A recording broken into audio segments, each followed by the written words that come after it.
from what their plans were. They have a very shallow soil. They didn't put in the trees they promised in the places. It just goes on, and it's very disturbing. We have been in contact with the Frick since end of October, and with modest proposals, but without success. You know, they just don't want to deal with it. They think it's the Frick way, and so we should just be satisfied with what they're doing. Thank you. I will just add one final thing. From the Quickly. block association's point of view, we believe that it's important that important promises should be kept. And they should be kept to Community Board 8, they should be kept to LPC, they should be kept to BSA and the public. And that's just, you know, we've had a long history of this thank kind you. of situation. Thank you. work? Yes, he was consolidating for several Yeah, it people. consolidated many people put together. Yeah, Sharon Pope Marshall and then Gallon Lee. Happy New Year, everybody. My name is Sharon Pope Marshall. I'm the Executive Director of Civitas. We've been dedicated to improving the neighborhood quality of life on the Upper East Side as well as El Barrio East Harlem. I want to congratulate Community Boards 8, Rezoning Task Force Committee for a wonderful, phenomenal job. It is their resolution that you will be voting on this evening is a forward-looking approach to address a significant issue for our community, which is lack of affordable housing. The task force is proposing changes that aim to facilitate and develop more affordable housing in our community. The proposal impacts and affects C8 and M14 districts. My last sentence, thank you, Russell Squire, for starting the committee. Thank you, Valerie Mason, for continuing the committee. Thank you, Elizabeth Rose, and also thank you, Adam Wald. Thank you, Sharon. Coming up next is Gallon Lee, and then we have lined up Rachel Skinner O'Neill and Jenny Whitney. Good evening. My name is Galen Lee. I was hired by Russell Page in 1977, the famous British art landscape designer of the Frick Garden. I stayed with him until his death in 1985. I worked on that garden until its destruction in 2020. I know quite well what the garden is supposed to be, and that was from Page himself. And the garden has deviated greatly in this installation from the original design of Russell Page. I'm asking people to do what they can to try to at least get the Frick. If it's 70% restoration, can we bring it to 80% by replacing some of the trees that Russell Page did not stipulate, did not plant, and not even the same kinds of trees. Thank you very much for your time. Thank you. We have Rachel Skinner O'Neill and then Jenny Whitney. And after that, Ezra Mager. And for everybody on Zoom who has their hand up, I'm not going to call on you that way. You had to have signed up for the public session, and then we will call your name whenever we get to your name on the list. Go ahead. Yes. Okay. Hi, everybody. My name is Rachel Skinner O'Neill, and I'm the manager of the Webster branch of the New York Public Library. We're situated on York Avenue between 77 and 78th Street. And I am relatively new in library land terms to the position and to the area. So thank you all for giving me the opportunity to speak today. I wanted to draw your attention to some materials that I've placed at the back of the room if you want to help yourself to calendars, bookmarks, book lists. We've got all sorts of things at the back. I also just wanted to make you aware that we have just launched a one-on-one help with e-resources program. It's a drop-in program. You will get one-on-one help with your iPads, e-readers, and also a lot of information about all of the electronic resources that the New York Public Library has. We have over, I think, 600 databases. We have a huge number of databases. Okay, thank you. Thank you very much. Jenny Whitney, then Ezra Mager, and then Matt Bauer. Hi, my name is Jenny Whitney. I live on 73rd and First, and I'm here to encourage the board to vote in favor of the Central Park Conservancy's drive study. The current situation at Central Park, is a space that was designed for carriages and cars, which is now serving bikes and pedestrians, and it's not really working for anyone. The proposed plan would design specific separated spaces for all users, which could be tailored for their specific needs and more accurately adjusted as needs evolve. I believe that we can create a space where all users feel safe and welcome, and I think that this plan is a great starting point to create that space. Thanks. Thank you. Ezra Mager and then Matt Bauer. Hi, I'm here to support the restoration of the garden, but I want to make one point, and I think it's important. The Frick promised certain things. Frick's a large institution, it's a prestigious institution, and most of you love it if you live in the neighborhood. But they have not kept their promises. And no one seems to really care about whether they keep their promises or not.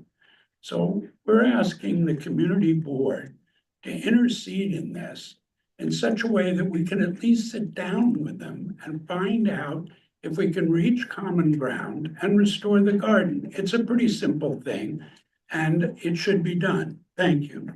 Thank you. Matt Bauer and then Gorman Riley and Sandrea Coleman. Hi, everyone. Matt Bauer, I'm the president of the Madison Avenue Business Improvement District. Just want to say, we actually had, oh, sorry, I apologize. We had 23 new businesses opening on Madison Avenue in the second half of 2024. That's from July to December, which is terrific. And of those 23 new businesses, 8 of them are international brands that opened their very first store in the United States on Madison Avenue. So we're very, very happy about that. New brands coming in, new folks coming into the US market and coming up to Madison.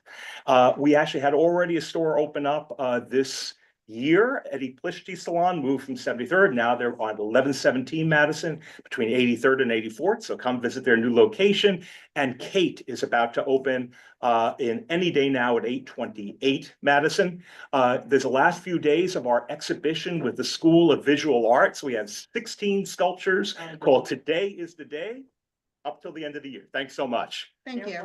Thank you so much. Gorman Riley and then Sandrea Coleman. Good evening. I'm Gorman Riley. I'm a resident of Community Board 8, and I'm here to speak on behalf of myself, not tonight for Civitas, because Civitas hasn't considered this particular details of the proposal submitted by the Central Park Conservancy. This is an important opportunity to provide efficiency, safety, and enjoyment for those who use the spaces, the public spaces of Central Park, by separating and encouraging micro-mobility, people on bicycles, people on roller skates, the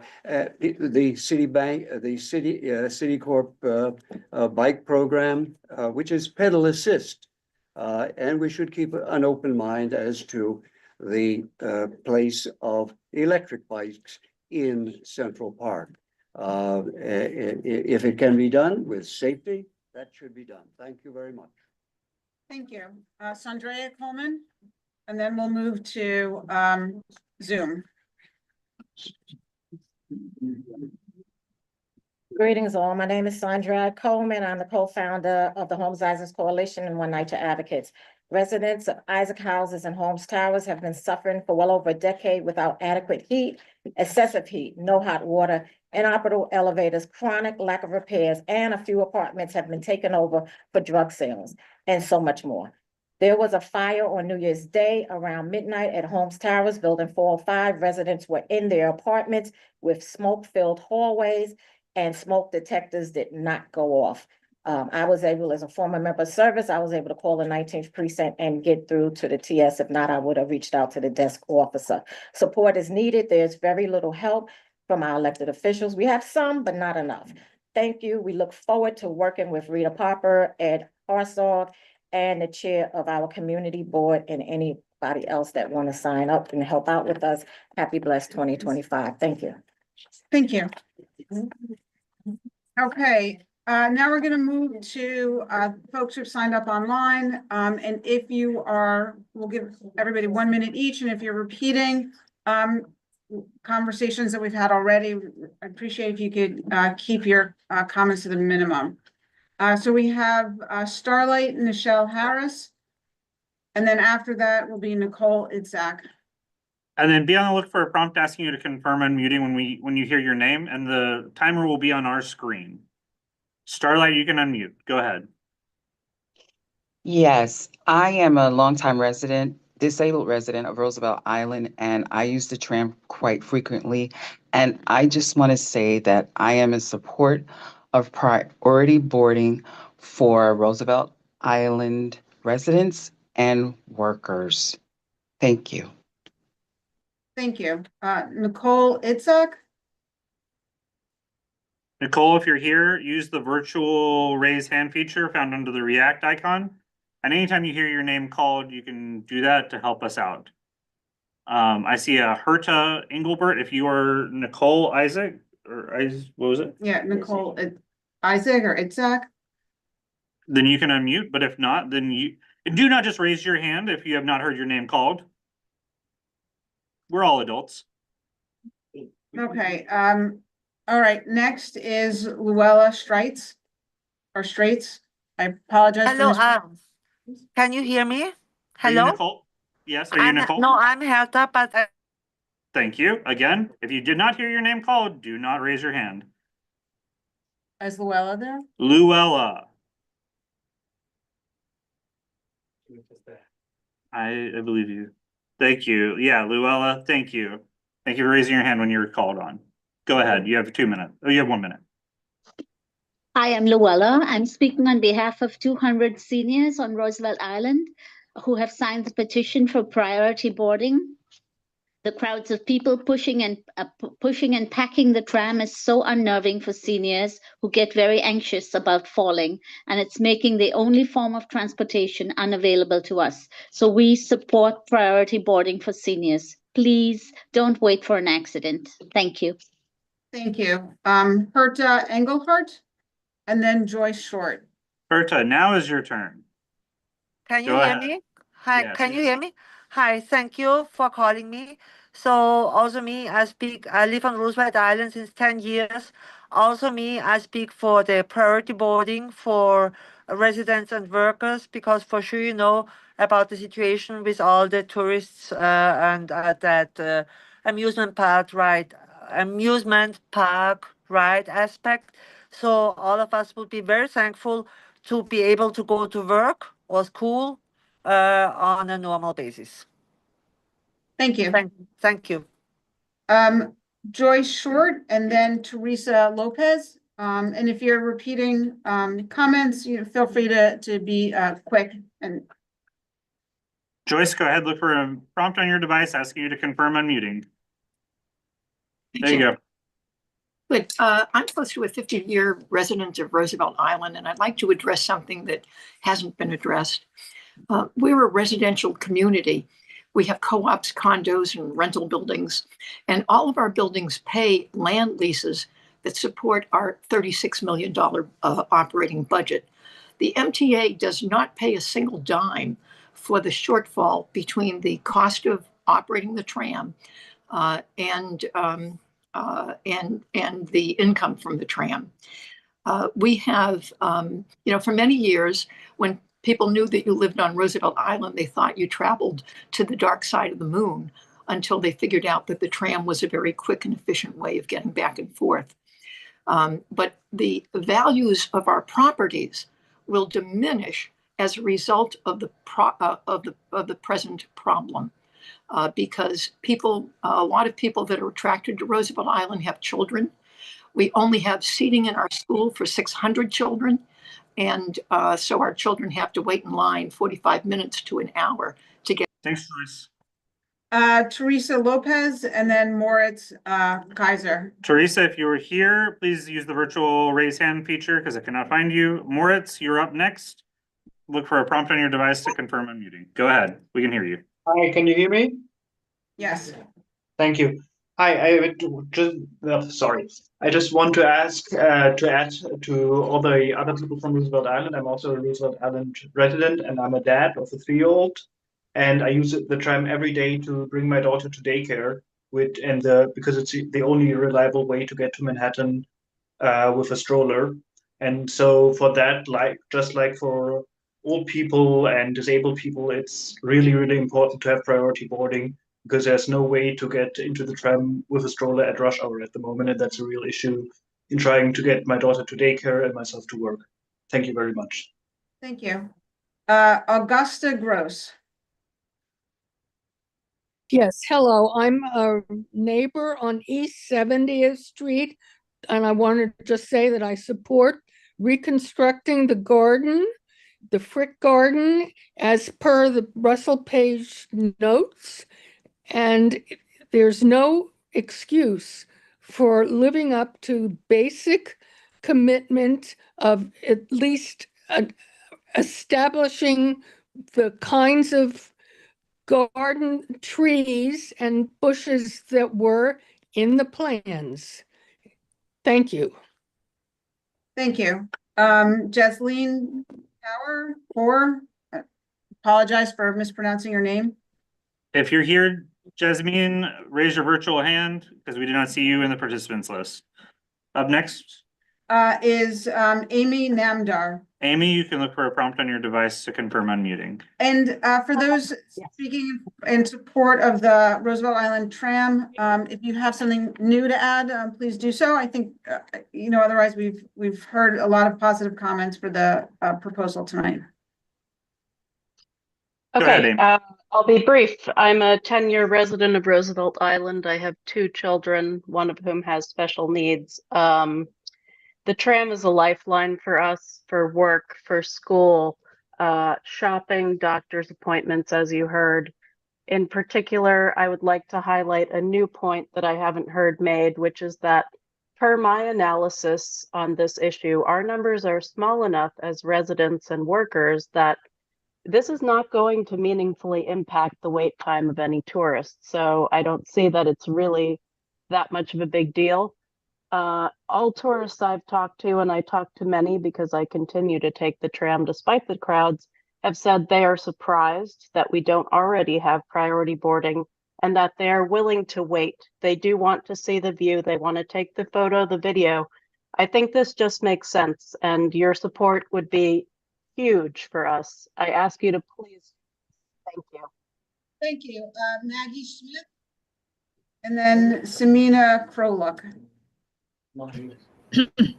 Sorry, thank you. Margie, you're unmuted. Go ahead. Okay, I'll be real quick. Just one other perspective on it. We're not run by the MTA. We're a public-private partnership. So the New York transportation law says that you can't give unreasonable preference. We think that we are asking for reasonable preference by asking for priority boarding. But it also says you can't directly or indirectly charge a greater or lesser compensation for services rendered. The Roosevelt Island residents pay almost $3 million a year more for the tram. We pay to operate it, we pay to run it, we pay for insurance, and we pay for the public safety officers managing the crowds. So they're already violating that section of the law, and nobody seems to care. But everybody cares when we say, wait, we want priority boarding, then, oh no, you're violating that law. We believe it should be interpreted based on the fact that it's a public-private partnership. Thank you. Next up, we have Samina. Hello, I'm also a Roosevelt Island resident, and the only thing I would add, I do understand you want to keep our comments brief, is that really for every resident that is showing up here, we're representing multiples more who are not here actually. So while it might feel like we have a lot of people that are raising the issue here, please believe me, there are even more that have said to me, please, yes, go tonight and speak. So it really is very important to every resident, and we really would appreciate your support. Thank you. Next up is Daniel DeMartino. Hi there. I just wanted to voice my support again for the CPC drive study. I drive and cycle and walk through the park all the time, and for anybody else who uses the park like that, you know that the park has become dangerous for every user of it.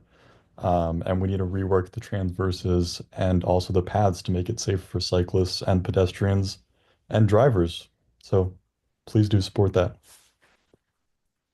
Next up is David Saltonstall. Oh, actually, can we go back to him at the end? Sorry about that. We'll go to David at the end. Ken Coughlin. Ken, go ahead. Yes, hi. I'm here to talk about the Central Park Drive study. I'm a member of Manhattan Community Board 7 and of its Transportation Committee, although I'm here to speak only for myself. I'm also the person who for 22 years led the ultimately successful campaign to get cars off the Central Park drives, a change that has now prompted this study. In December, our Parks and Environment and Transportation Committees heard the same presentation that you're going to be voting on tonight from the Conservancy. The presentation was so well received that we didn't feel the need to vote on it, but only to comment. In fact, a running joke during the meeting was whether the study's recommendations were 97, 98, or 99% of the way to what we'd like to see. Here are a few sample quotes from board members. This is really terrific. I think this is an incredible improvement. This is an amazing plan. I am totally in favor of this. Thank you. Thank you. And again, for the folks who are supporting the tram priority boarding, please, if you have something new to add, that's fine. But if it's repeating the support, if we can skip over you, I'd appreciate that. Autumn Bosco. Autumn, if you are in either room, please raise your virtual hand. Nope, okay, that's not Autumn. Okay, great. Felicia Ruff. Felicia, go ahead. You can unmute. Look for a prompt. There you go. Hi, thank you. Can you hear me? Yes, we can. Great. Okay, I am Felicia Ruff. I also am a resident of Roosevelt Island, and I just want to, I'm RERA VP, but I'm speaking from my own heart. I want to address the issue about the priority, which is a word I don't like to use, seating for our seniors and our disabled. I have sat down and I have spoken with public safety here on Roosevelt Island. Instead of barking at them, we talk to each other like human beings. And not only do they put it down in writing, but we do have public safety posted at the tram at the entry from 6 a.m. to 10 a.m. and from 3 p.m. to 8 p.m. to assure safe seating for our seniors. I know there are other issues as far as boarding the tram, and in time there we can reach a resolution, but nothing happens overnight. Everything is a process, and if we Christopher Sanders. Chris, look for a prompt on your device to unmute. Go ahead. You're unmuted.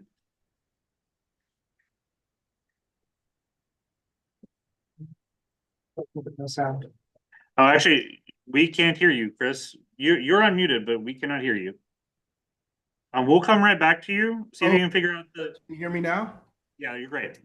Okay, so I'm coming here to speak on the Central Park Conservancy study. I just wanted to lend my support. It's disorganized right now, and I would like for the Central Park Conservancy to organize it so that the bikes will stay on one lane and the pedestrians will stay in another lane, and all the other micro-mobility devices will have their own lane. So this is what I support, and so I'm really looking forward to seeing what they can do to improve Central Park. Thanks again. Oh, sorry, Chris. Heidi Steinberg, and then Andrew Fine. Heidi, go ahead. You can unmute.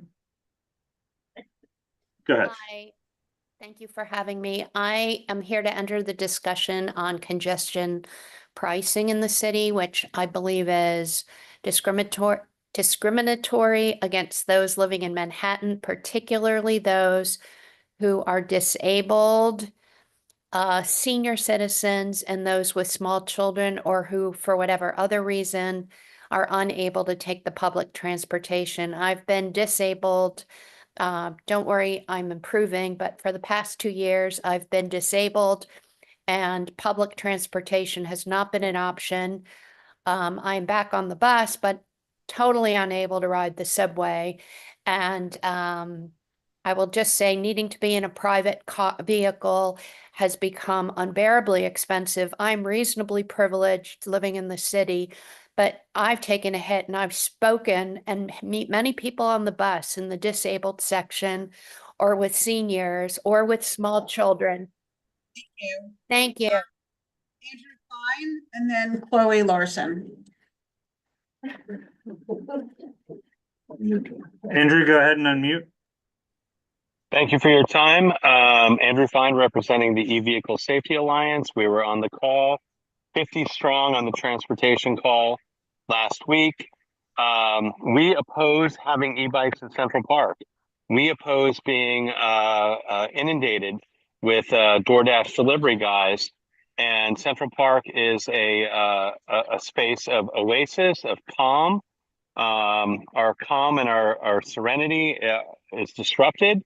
And unfortunately, the Central Park Conservancy decided to undertake this plan, spending $250,000 and an untold amount from the DOT and city parks to come up with a plan to integrate e-bikes into the park when the park e-bikes are not even legal yet. It's only a pilot plan. It's a waste of millions of dollars, and people don't want it. Seniors don't want it. Disabled don't want it. Children don't want it. It's a really bad idea. So I'm representing nycevsa.com. Please support us, and please tell the Conservancy, no way.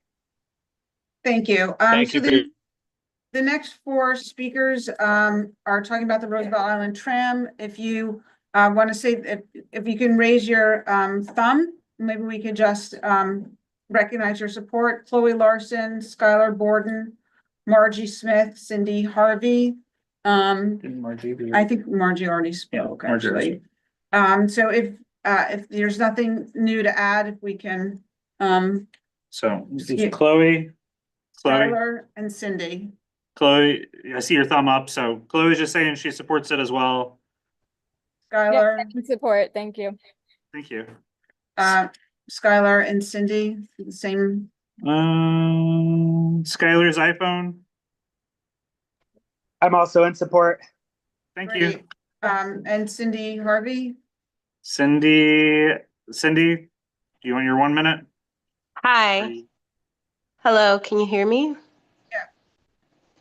Yes. So I am in support of the priority boarding for the tram. I also wanted to just let you guys know, the one thing I want to contribute is if you guys wish to have more residential development, it is attractive to have, transportation that is reliable for the people. Otherwise, it won't be attractive for people to have homes there. So long term, prioritizing residents on this small island, disabled and children alike, will put money into the pockets of whoever is developing on Roosevelt Island. So tourist money is there, but also residential money should be counted as well. Thank you. Thank you. Hindi Shakta. Hindi, you can unmute. Hi, I'm Hindi Schachter. I'm a long-term resident of CB8. I also have a unique story. As some people in this room already know, in August 2014, my beloved husband of 47 years was killed in a crash in Central Park. Since then, I have been fighting for better design in New York for street safety, but mostly better design in Central Park. If I have one thing to say to people, do it for Irv's memory. Do it in the memory of my husband. Make the park safe for cyclists of all kinds, delivery cyclists, racers like my husband, slow senior citizen cyclists as I am today. For all of us, make it safe. Thank you. Thank you. Dylan Geronimo Kennedy, and then Peggy Yanis. Dylan, you can unmute. I know we've heard a bit about it. I'm also speaking in support of the Central Park Conservatory. I'll keep it brief. I really just wanted to highlight that I think the great initiatives are kind of creating more lanes for cyclists that are well away from where pedestrians are, like in the transverses, to kind of funnel more cyclists like myself who might sometimes just want to cut through the park so that we don't end up going closer to pedestrians and causing more issues. And I also really like the idea of the raised crosswalks and the rumble strips, and anything we can do, I think, at crosswalks and intersections in general to make pedestrians safer is a great idea. So I love the whole plan. I support it, but I specifically wanted to call out those two things and urge you to support their plan. Thank you very much. Thank you. Peggy Yanis, and then Andrew Rosenthal. Hi, I'm Peggy Yanis. I'm a longtime resident of Carnegie Hill and CB8 and a member of EBSA. I support whatever Andrew Fine said, but before any design, before we do anything further, we need enforcement of the rules of the road. The designs are only as good as the enforcement. I was also at the meeting last week with the Central Park Conservancy. The e-bikes are everywhere, and they're everywhere on the streets of Manhattan and the sidewalks. It's got to stop. We've got bills out there that we'd like to see passed, but you have to start enforcing the rules of the road. Get these bikes off the pedestrian pathways. The protected bike lanes are death traps to pedestrians. I have taken a bad fall in one of them trying to avoid a direct-on collision with an e-bike. So please, can we encourage more enforcement of the rules of the road? If we don't do that, we'll never be safe as pedestrians, and the cyclists won't be safe either. Thank you. Thank you. Andrew Rosenthal. Thank you very much for giving me this opportunity to speak. I would like to speak in support of the Central Park redesign. In life, we don't always get everything we want. This plan tries to balance the wants of many user groups. This plan is a positive step forward. It is not a reward to the bicycling community. This plan will enhance the safety of all park users. If EVSA was serious about safety, they would have been speaking about things like daylighting, which have been shown to save lives. In CB8 over the past 5 years, 20 people have been killed and 2,596 seriously injured. That's just in CB8. Daylighting in Hoboken has brought the death rate in Hoboken over the last 5 years to 0. So EVSA, please get on board for all of safety, not just your little tiny sliver. Thank you. Stay lighting. Next we have Ray, do you have anything new to add on the Roosevelt tram, or if not, if you could just give us a thumbs up? And the same for Craig Cohen. Yeah, Ray actually just left. He just said that are you Ray? Oh, Craig, come on up. Oh, okay. Yeah, actually, Ray was here. He put in a thing in. Thank you. Ray supports the thing. Okay. Okay. I would like to make two things clear. I am not a tourist, and if you don't know, the F train to Roosevelt Island is just one stop away. Roosevelt Island is part of New York City, and as such, it should remain a place where all visitors, residents, and commuters have equal access to board the tram, similar to Staten Island Ferry. There is no reason for priority boarding to be reserved strictly for residents. Everyone pays the same fare for the ride across the river. People come to Roosevelt Island for various reasons: tourism, work, and even tennis. But no one should be treated differently because of their purpose there. We all face the same challenges getting around the city, and I don't think anyone should be granted special privileges. Take Broadway shows, for example. Residents and tourists alike compete for tickets. Additionally, as a Manhattan resident, when I suggested at the last meeting that I get priority boarding when returning to this island, it was met with surprise. So the idea should be the same for everybody. Thank you. Thank you. Augusta Gross. Augusta, you can unmute.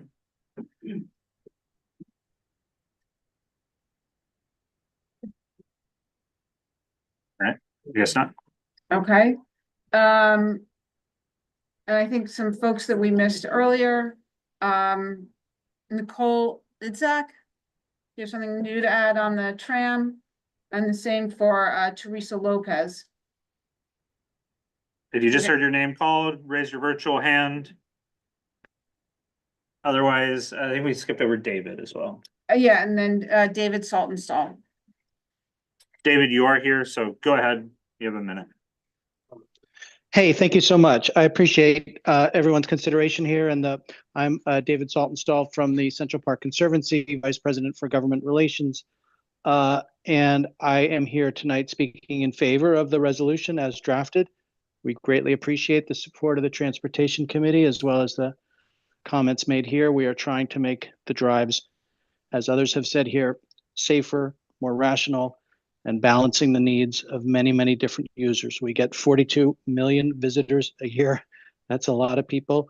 And we are just trying to organize how they use the road with an eye towards keeping everybody safe. So I thank everybody here for their consideration, and I'm happy to answer any questions that people might have. But for now, I just want to speak in support of the resolution. Thank you. Thank you. And the final person, Autumn Bosco. Autumn, you can unmute. You have 1 minute. All good? Yeah, we can hear you. Okay. I'm a resident of Roosevelt Island, and I'm speaking in favor of the tram priority boarding. I don't mind if it's for even all city residents, honestly, or all state residents even. There needs to be some way to know that we can use the tram for daily activities like going grocery shopping and appointments, and not be gambling that there is a 30-minute wait, 1 hour wait of tourists in line to use the tram. That never happens with any other mode of transportation in the city.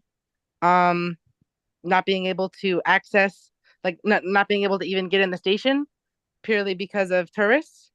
And we have limited retail on the island. We need the access to Manhattan. Thank you. And thank you to all of our public speakers tonight. Do I have a motion to adopt the agenda? Second? Second. Okay, all approved. And a motion to adopt the minutes? Second? Approved, okay. Now we move on to the Manhattan Borough President's report. So bye-bye. Come on up.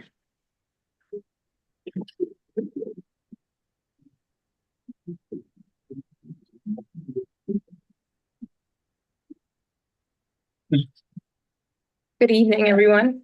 Okay, is that better? I don't know if it is. Okay. Hope you had a wonderful new year. I wanted to let everyone know that the 2025 community board applications will be available next week.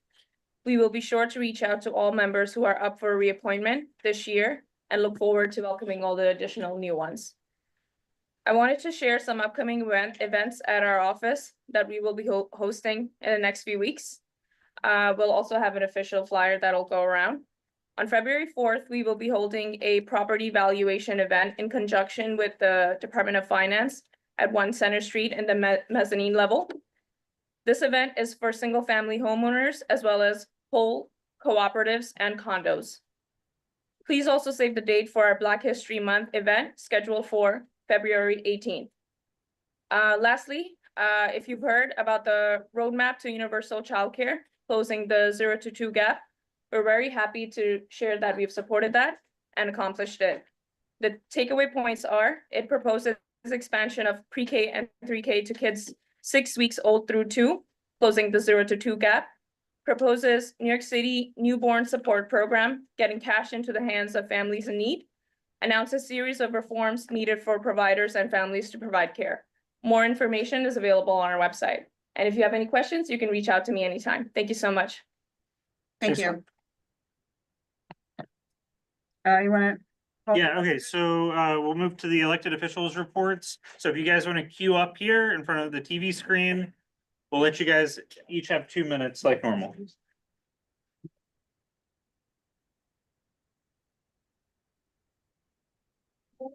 You can come up the middle aisle is probably the easiest, otherwise, you know, shimmy along the side. You could be first up. Hi, everybody. My name is Summer. I'm from Senator Serrano's office. I really don't have much for you this month. The Senate just went back to session last week, so I'm sure I'll have a lot more next month to update you guys on. All I really have for you is we have our offsite constituent hours in CB8. It's going to be at the Carter Burden Lehman Village Older Adult Center. That is going to be next Thursday from 11 a.m. to 2 p.m. And then we also have one at Gaylord White Senior Center, and that's going to be on February 28th from 11 to 2. Feel free to reach out to our office if you need anything. Thanks. Thank you. Carolyn from Keith Powers' office. Hi all, I'm Carolyn and I cover the Upper East Side for Councilmember Keith Powers. Applications for council expense and capital funding are now open. Expense funding applications are due February 19th and capital funding applications are due March 20th. Please reach out to our budget director, Haley Brundage, with meeting requests and any questions. Our office, just a bit of background, our office funds about 200 organizations directly every year. Some groups in CB8 that we funded are Carnegie Hill Neighbors, James Lennox House, Lennox Hill Neighborhood House, the 92nd Street Y, Community Board 8, and after, I thought I'd get a woo. Okay. And after school programs at all public schools in the area. One of my personal favorite organizations is this free kids summer tennis program at Wagner. There's no application or wait list and kids can just register anytime and show up and start playing tennis. Yeah, so those are the expense funding and capital funding announcements. And some hyper local news if you live near 84th in Lexington. We've gotten many complaints about jackhammering at 1 in the morning. So DOT had permits for overnight work doing traffic light installation, but people need to get their sleep. So Keith reached out to DOT personally, and we were able to get the permits amended to do the work during the day. So we hope that makes a difference to those neighbors. Please don't hesitate to reach out with any questions or concerns, and thank you for your time. Thank you.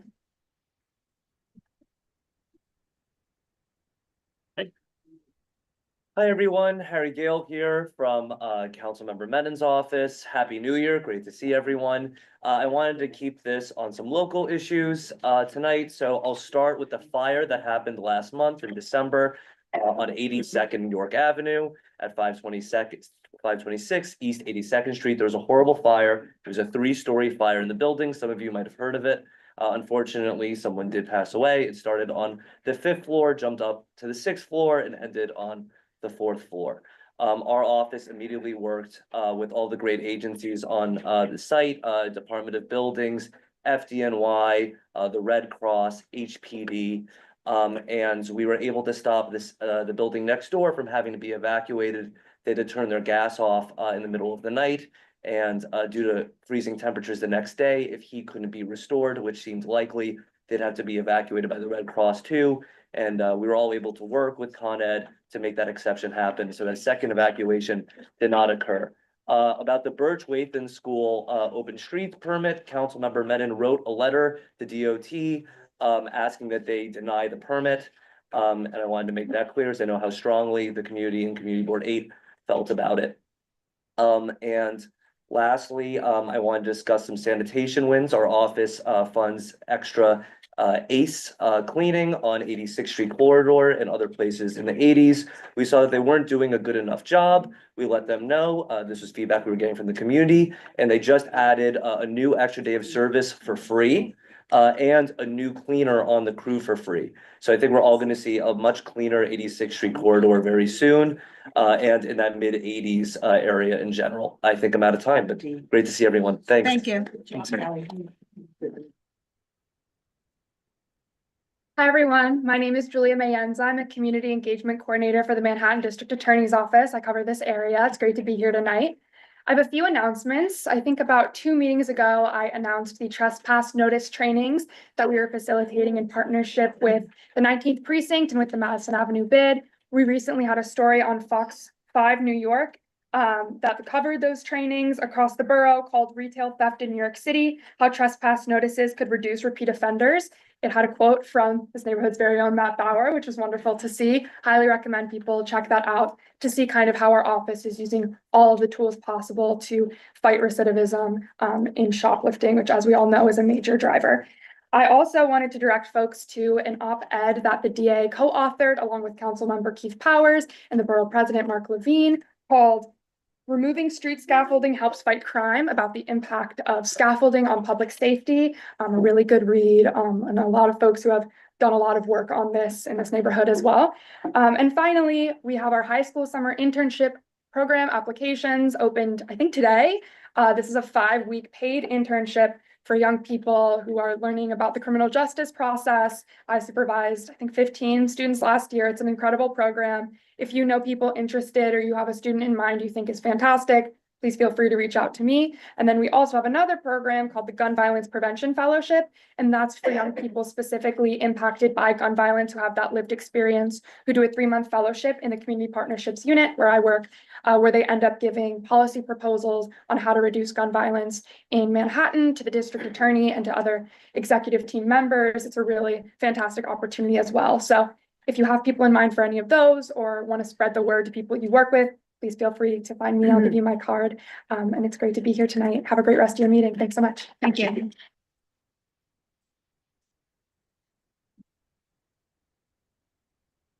Either one of you. Hey, good evening. I'm Courtney Farrisee, representing the Office of Assemblymember Rebecca Seawright. We have exciting news that Speaker Hasty named Rebecca to the chair of the Aging Committee. The standing committee oversees legislation affecting New Yorkers' older adults, quality of life and independence, and is charged with budgetary oversight of the New York State Office for the Aging. Our community board district alone has the largest number of people over the age 60, with 60,000 people. So we look forward to taking on this work. We support the Roosevelt Island Committee and Chair Paul Frickler and his resolution to establish priority boarding for Roosevelt Island residents and workers. Assemblymember Seawright sent a strong letter to RIA calling for the implementation of an action plan for public comment that fully prioritizes resident use of the tram. In her letter, she said people with disabilities, senior citizens, workers, parents, and school-age children all rely on the tram. While we welcome visitors to enjoy the vibrant life and attractions of Roosevelt Island, a plan is needed to reduce wait time for residents. We'll keep you updated on our progress. As always, please consider our office your resource. And you can reach us anytime at 212-288-4607 or by email at cwriter@nyassembly.gov. Thank you. Thank you. Yep. Go for it. Hello, I'm Audrey from Liz Fugger's office, and also I am a resident of Roosevelt Island. But as is our office policy, we really don't comment on things that are going to be before the board and the resolution. We just don't want to influence anything about that. However, Roosevelt Islanders, if you're here, I'm glad to talk outside.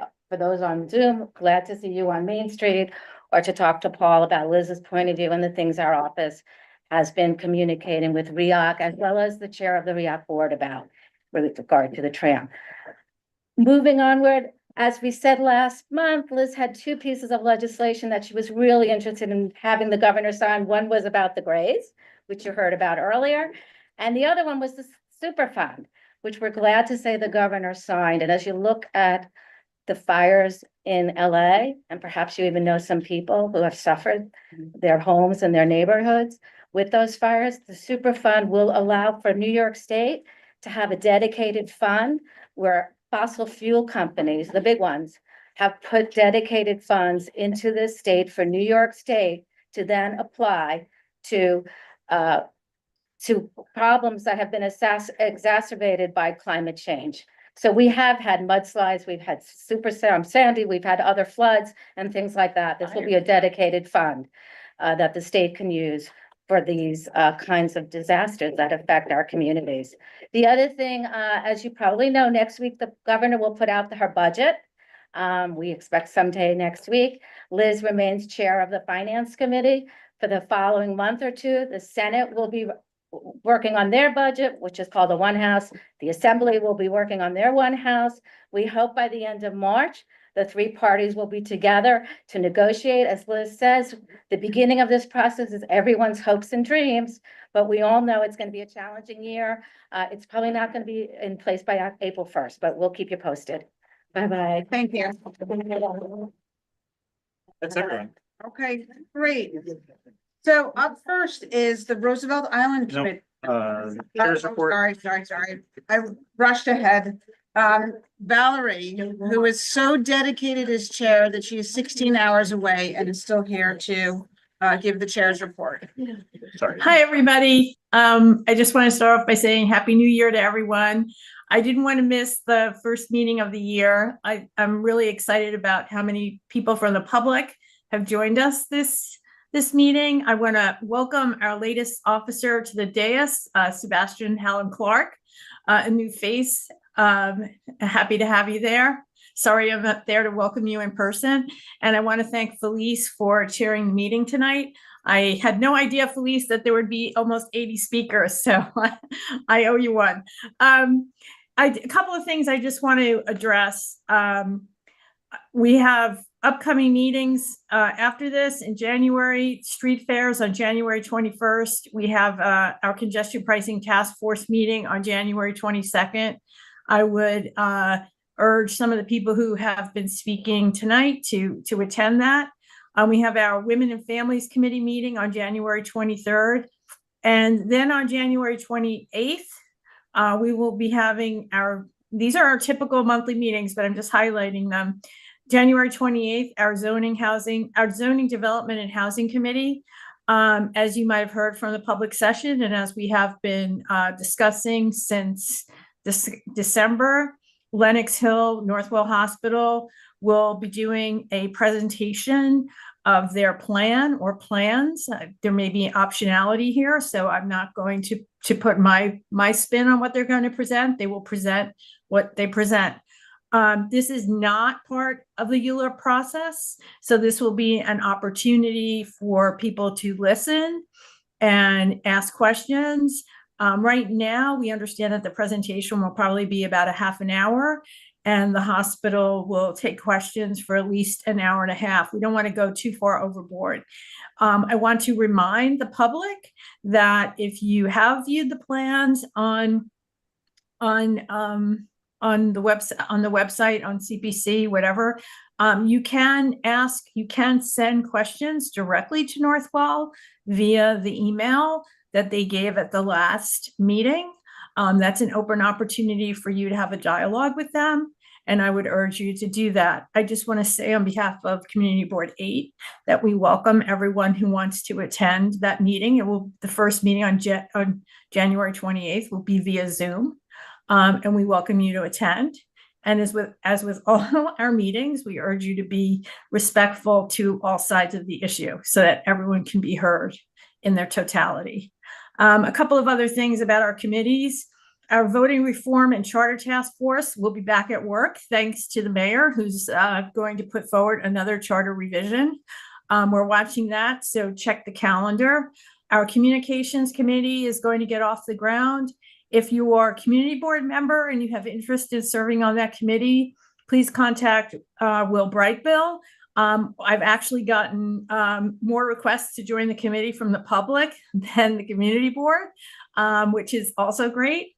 I want to also point out that in December, we finally, we were invited last minute, and I apologize to Craig. Chuck was on vacation, and we got literally a 10:30 at night call saying, hey, how would you like to come down tomorrow for the opening of the first accessible entrance to the 68th Street Hunter College station?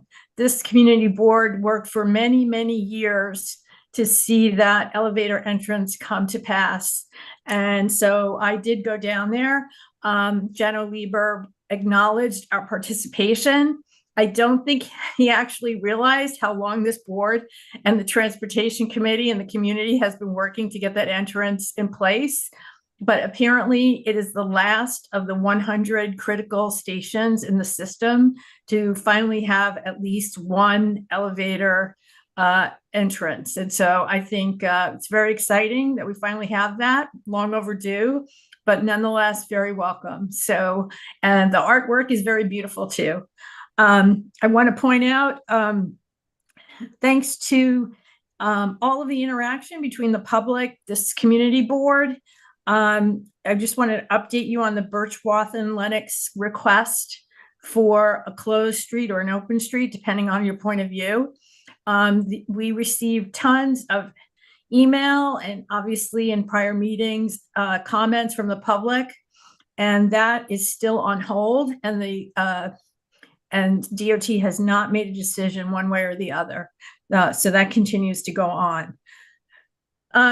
I want to say publicly thank you to David Menegon for all the work that he's done. He thanked us for our support, but he has been keeping the issue of the Grays alive, and I just thought he should be thanked too for all his hard work, because as he says, without the vigilance and the perseverance, even what you'd think would be the smallest and least controversial move becomes a huge project. So with that, I want to say thank you all for coming this evening, and I'll kick it over to Will. As Valerie mentioned, there is a new charter revision commission. The first meeting was actually last week. That was just sort of establishing it. The first real meeting where people will be able to speak will be February 11th at 5 p.m. in Brooklyn. And then the next one will be February 24th at 5 p.m. in Queens. Call our office and we can give you updates about that. Since there are so many Roosevelt Islanders on the in the meeting today, I wanted to flag that there will be one final meeting for the Queens bus redesign. That will be on Wednesday, January 22nd at 6:30 p.m. on Zoom. You can reach out to our office for information about that. Valerie wanted me to mention that there is a program called MEND NYC where the OATH, which is the Office of Administrative Trials and Hearings, will work with rowdy bars or establishments to mediate quality of life disputes with residents who live nearby. If you want to know any more information about that, you can go to our website and look for MEND NYC or call our office. And then we have launched every January, according to our bylaws, we reappoint public members. We've launched a new application so that we can have a tidy and organized process. And so if you would like to apply to be a public member of any committee or reapply to be a public member of any committee, we encourage you to go to our website or any of our social media to find that application form, or you can obviously call our website. And finally, the last thing is for board members. I'm not somebody who knows how to code or do that level of technology. I know I play a good Wizard of Oz on TV. We have been in conversations with Community Board 7, who does have somebody who codes and does all the tech things, and has made a program for their community board to vote via text. And Valerie's really interested in this, but the skill level to do it is beyond me. They had a board member who wanted to volunteer to do this for their board, and he's happy to train somebody who on our board can do that, but I can't. So if you are good at coding and tech and you would like to consider voting by text, reach out to me. Is everyone's hand up? I can't see well. Is everyone's hand up? Everyone's hand is up. Everyone, Valerie, everyone's hand. Anyways, that's as much as I can do is I can ask for help. So that's my report. Okay, thank you. Now on to Paul and the Roosevelt Island Committee. Thank you very much, please. I won't take up more of your time. You've heard from a bunch of my neighbors. 2,500 of my neighbors signed a petition out of 12,000 who live on the island. So people are upset about this every single day. It's a huge drag for people day to day. There are just two small things I want to mention to you so you get better context. When I moved to the island 4 years ago, there were probably about 10 or 15, maybe 20 on a bad day, tourists out of 100 on the tram at the worst time of the day. That stayed the same until about 6 months ago, when the tram went viral on TikTok and on YouTube. And about 6 months ago, it changed overnight. And now typically for many hours a day, it's 95% or more of the people on the tram are tourists. So we're dwarfed by them. And as someone mentioned before, it's actually not a big stretch to have people who are tourists wait. If all 10 of us who are island residents want to get on the tram, that means 10 people have to wait a bit longer. People wait for an hour to get to the Empire State Building. But it's the main message to you is it's been a dramatic explosion the last few months. The second main point I want to make for you is the legality here. REOC, the people who run the tram, tell us that it's illegal to give preferential boarding based on New York State law. They say that the law says they may not give any preference. That's not what the law says. The law says they can't give any unreasonable or undue preference, and those words have meaning. Well, those of you who are lawyers in the room know that when laws are written, every single word is carefully thought about. So they're ignoring that those words have meaning. They're taking the easy and the lazy way out. So we're asking for this board to help us. We know that we need help at the state level. We're very glad to have all the help from Rebecca Seawright, who's been very supportive, and she's meeting us at our committee in a few weeks' time. We'd love it for this board to support us. And I keep forgetting what I'm supposed to do about motions and things, so. So the motion is already on the floor, so you're just gonna call on people who wish to speak. I'd like to speak, by the way, Craig ran the session when it was the committee meeting. I'd like Craig to speak first, please. Great, thank you. Should I take a mic or? Mic doesn't be working.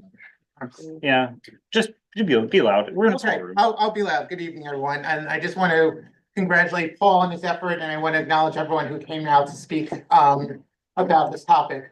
I am opposed to it, and I do want to just explain why I am opposed to it. So as someone who works in public transportation, I think it is really important to keep in mind that this is at its core, the tram, a public transportation system. And as such, we should not be prioritizing boarding at the expense of anyone who may not be able to board. Even, and I have all the sympathy in the world for the Roosevelt Island residents who came and spoke tonight, but to try to implement a program like this is going to be a huge challenge beyond the legality of it. It's a question of how do you administer it in a fair and equitable way that allows not only residents to be prioritized, but those who are conducting business, own business, students, people who have family and friends that may not be residents on it. It creates a giant problem potentially and an administrative nightmare for whoever's going to have to run and administer such a program. So as I said, this is public transportation, and public transportation is not perfect. The capacity of the tram unfortunately does not allow for the demand to be met at certain times. It's a reality that we all experience on the subway, on the roadways, and there are no methods of prioritizing certain groups and being able to jump the line. Now, yes, there are certain accommodations that are made for certain groups, and there are certain ways that you can try to address this issue, and there are ways to do it through fare policy. New York City Ferry, for example, has a 10 pass that is effectively the same price as a New York City subway, while if you're buying a single ticket, it is more expensive. It is $4.50 currently. And there are ways now with Omni in place that you may be able to put a system like that in place. So that is why I opposed it. And that is why I think that if we were to pass it, we are creating potentially a slippery slope that we're going to have to deal with. So Todd, please. Hi, I am in favor of everything you said. First of all, in just a comment toward you. I mean, I don't see people who are tourists jumping to get on the 6 train to see it. There is lots of congestion pricing issues. Well, this is a tourist congestion issue. It's an urgent issue. I am somebody who is considered disabled. Some days I can walk better, some days not. I look good on the outside, the inside is messed up. Students, seniors, disabilities, the workers there, they need to get on to and off the island. It is their primary mode of travel. There's only the F train, which could be out. I understand tourism. I believe it is a wonderful aspect, but I don't see people getting to the island other than to get back to the other side. Selfies can be dangerous, and we see it. Overcrowding, people like myself who can be injured in a push-shove situation is just not right. It's unfair. Tourists are totally dominating this primary source of travel, and I support everything you've done. There are ways to make it work. Thank you. Thank you. Sharon, please.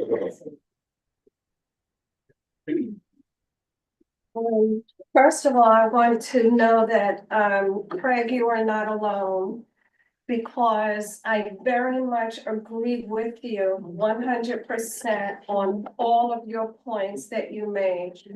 I'm a Roosevelt Island resident and have been so since '76. Having said that, I am going to support this resolution. And the primary reason is because I believe that it will move the envelope. It will move the needle so that we might be able to figure out what we need to do at the tram to ensure safety overall. But I want to make clear that all of Craig's points, and from a transportation planner perspective, and from an individual who lives on Roosevelt Island and uses the tram, I absolutely agree with him. On the other hand, we have got to do something about what is happening at the tram. I don't know what this is. What the answer is, but this is what we have in front of us today. And I would really like for for all of the board members to vote in support of this, because we are experiencing significant problems that are very, very impactful to the community as a whole. Thank you, Sharon. Russell, please. So I'd like to make a substitute resolution and speak to it if it's seconded. And my substitute is to provide the priority to all residents of New York City. Can you repeat the resolution? It's a substitute to prioritize access for residents of New York City, not just residents of Roosevelt Island. The reason I'm making this substitute resolution is Was it because seconded? I am not a tourist. And I don't think it's appropriate for me and other people who live in New York City and pay taxes here to be relegated to the tourist line, including when all of the people in this room go to Roosevelt Island for meetings of this board and other stuff that we may be doing there. So I don't want to wait in the tourist line. I'm not interested in voting for something that's going to put me in that tourist line. But if this is expanded to include residents of New York City, I'm for it, because I'm sympathetic to the folks who are waiting in long lines just to wait behind tourists. So that's why I made the substitute. So it's been proposed, seconded. What happens next? We speak, that's the Continue Michelle. discussion. Thank you. My concern about this and this, either of these resolutions is a solution, is that they're really not long-term solutions. The issue is this island had many less residents when transportation was planned for it. And the island has been allowed and desired to grow and grow and grow. Taller and taller buildings are going up. They extend from the south part of the island to the north part of the island. The population is growing. The population will continue to grow. That's good for business on the island. It's good for services. It's good for a lot of things. However, there's no infrastructure planning that's going along with that growth. There's no increase in the amount of schools that are built on the island. And now there's no increase in proposed infrastructure for transportation to the island. At one point, there was a ferry. And, well, but I don't know. It's very infrequent. So it's ineffective or insufficient or whatever it is. But neither of these resolutions addresses the issue. This is going to continue to grow. I understand the charm of the tram when my grandchildren were little. I took them for a ride on the tram, and then we went to the local coffee shop. We had a ride on the little bus. It's attractive. It's a point of New York. You want it to be that. However, restricting access is not a solution for the transportation access for Roosevelt Island. Now, there are better experts than I as to what could be proposed, but I certainly propose that whether it be through our transportation committee or the professionals on the city and state level, that they be asked to address how they can improve access to and from the island. I would support that for sure. Thank you. Next, please, Judy. Second. You called This is a substitute, Yeah. this is substitute, New York residents preferential, so how does it work now? So to call the vote. Technically vote on. Right, on the substitute, it's a vote on the substitute resolution to cover all New York City residents. Anybody opposed to calling the question? Great. You say pass that. All right. Anderson, Yes. Angelos, Yes. Ashby. Elizabeth, I'm Pops. pass. Barron, Yes. Darren Michaels. Yes. Birnbaum, No. Boris, Yes. Guerrero, Yes. Camp, Yes. Chu, Yes. Cone. Anthony, you're on. Yes. Coleman, Cormac, Yes. Barber, Yes. Alan Clark, Yes. Hershenson, Yes. Halpern, No. Hussein, Yes. Johnson, Yes. Brickler, Yes. later, no. Mason, Yes. Clemens, Yes. Meyer, Max. Yes. Meyerson, Yes. Partial, No. Pope Marshall, Yes. Hopper, Yes. Price. Yes. Rose, Yes. Rudder, Yes. Salcido, Yes. Sanchez, No. Stetson, Schneider, Yes. Seligson, Yes. Squire, Yes. Stein, Yes. Mayo, No. Warren, No. Weiner. No. All right, passes 31-9. Elizabeth. Oh, I'm sorry, yes, Elizabeth, you passed. Yes. Yes, so it passes 32-9. Did I miss anyone? Just want to check. Thank you. Checking credit. Okay, next up is transportation. With it. Oh, gosh, yeah. All right. Yeah, what's your stuff? Just the one table here. Yeah, yeah. I got it. Thank you. Okay, we have one item, and I think we've heard a little bit about this. It has to do with the Central Park study. Well, I have to talk louder because the microphone is a little hard, well, maybe it comes off. Can you hear me now? It's not working. It's off. Shouldn't blink it. Yeah, just. Hello, hello? I don't think it's working. Okay, so I'll have to talk louder. So this has to do with the Central Park traffic study. Did you want to say something? There, that's good. All right, when I'm done, okay. Oh, that's working. And, oh, now it's working.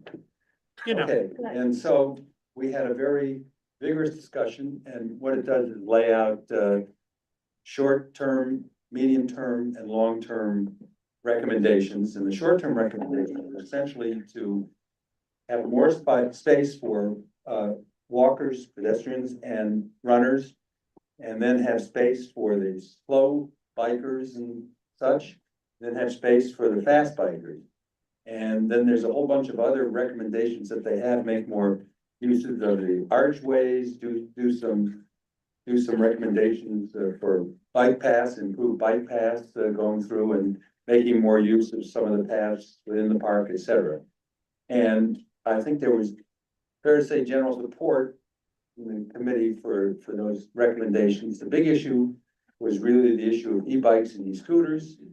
And there were a lot of people there who were opposed to that.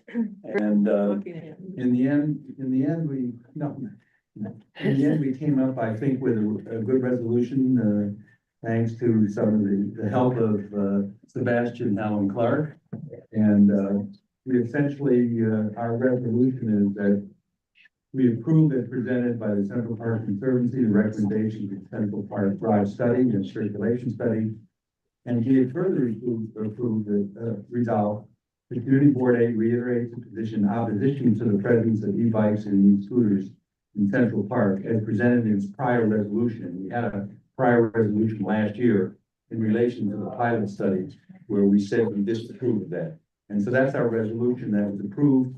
It was approved 10-5. I'd like to just add. Yeah, please. Yeah. Sorry, I just want to add one little piece of information just for clarity's sake, which is that as David Saltonstall from Central Park Conservancy explained, the report itself doesn't actually reference e-bikes. As he put it, they have to follow whatever the current New York City laws and policies are. And the design of the redesign of the Central Park drives really wasn't necessarily going to be impacted by whether it's e-bikes, because the lane that they were proposing for faster bikes are for faster bikes in general. It is not specifically towards e-bikes. So he was not able to make any reference to e-bikes specifically to that. And if you put aside the e-bike discussion, I think it was agreed upon generally that the plan was effective at trying to better separate the different types of users of the drive, and that was the goal. But the reason why they couldn't talk about e-bikes or say they don't support or they oppose e-bikes is because it was not within their authority to do so. And let me just make one further clarification. One of the main focuses of the recommendations was that they need to improve the 6 miles of roadway in the park and needs to be all completely repaved. It hasn't been repaved forever. And that's part of the focus of what they want to do. And let me get the lead sheet. Yeah. Thanks, Chuck. I wanted to ask if we could separate the No. road, reasons for the transfers, because the transfers, there was some discussion about making both sides of the 84th, 86th Street transfers for bikes when the police precinct is on one side, and I was there the other. Let me just. I was going to raise the same. Can I explain that, okay, for both of you? Please, thank you. That's not a near-term recommendation. That's something they're talking about looking at. They have not. Yeah, but you singled it out in a whereas. Well, where there was we discussion singled and they. out about a discussion for it, but maybe.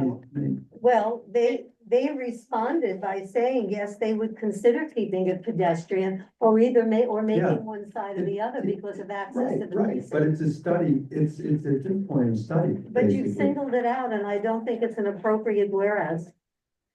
Well, You you know what? singled it out. Let's see, Can where you is it? remove it? It's the third, wait, 1, 2.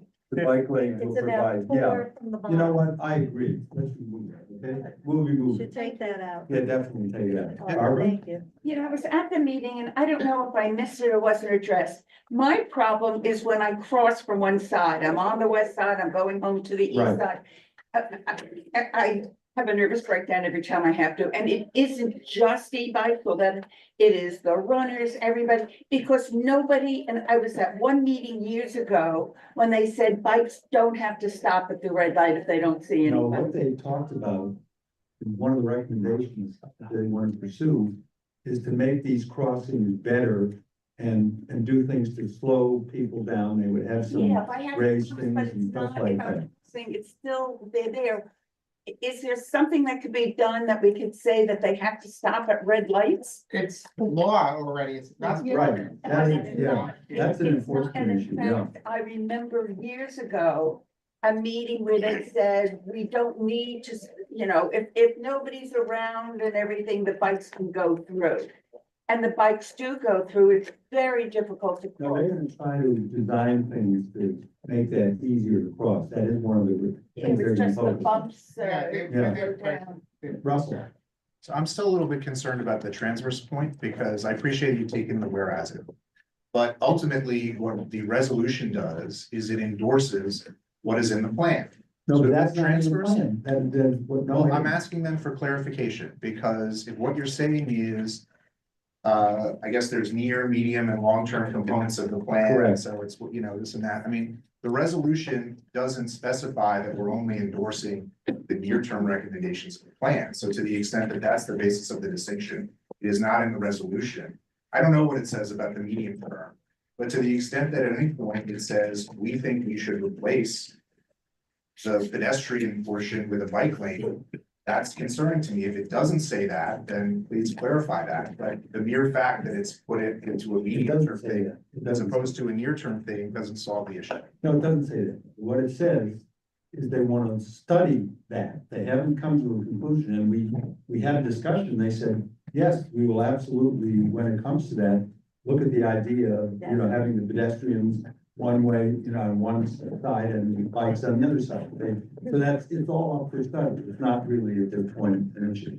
So can we, I guess, can we just clarify that we're only endorsing what's actually being recommended in the plan at this stage, and that we're not endorsing anything that's sort of the subject of further study? I just want to sort of make it limited to the, you know, if they're recommending something and that's what we like. Well, the recommendations are just to study. For this part, it's just to study. It's not a recommendation for a specific course of action. So we're not really we're not endorsing that at all. I'd like to voice my support for this plan. I think there are two very simple things that this plan does. Can't hear. I think there are two very simple things that this plan does that are very, very beneficial to all of us. One is there are a ton of people, myself included, who would like to get across Central Park for me on my bicycle. There's no way to do that apart from 72nd Street. I used to ride my bike, to my shame, on the 85th Street and 96th Street transverses. They are ferociously dangerous. And I've come to stop doing that a few years ago. So aside from 72nd Street, I and the people who deliver meals to people in this room and people who have kids with cargo bikes, they need a place to get across town. The second thing that I think does really well is the loop, which is beloved to many people, including in this room. But there can be confusion about who needs to go where. We keep people separate in terms of how fast they go. And this plan addresses that beautifully. So for those two reasons, I'm very much in support. Thank you, Judy. I think we're all missing the main point, and maybe they didn't make it strong enough at the presentation, and that was my question that I had. The roads need to be repaved. There's no question about it. That needs to be done. It's dangerous, and that's why we're voting for this resolution. If they mark a lane for a bike and electric bikes are no longer allowed, they're gonna change the markings. They'll put in new signage.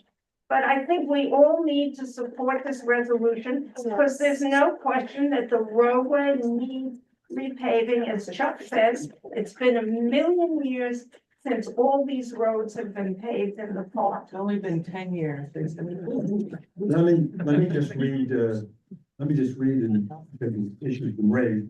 Medium-term recommendations need a more detailed approach and additional study. Number 3 is explore a robust bike lane capital improvement on the 86th Street transverse and examine feasibility of other transverses for bike lanes.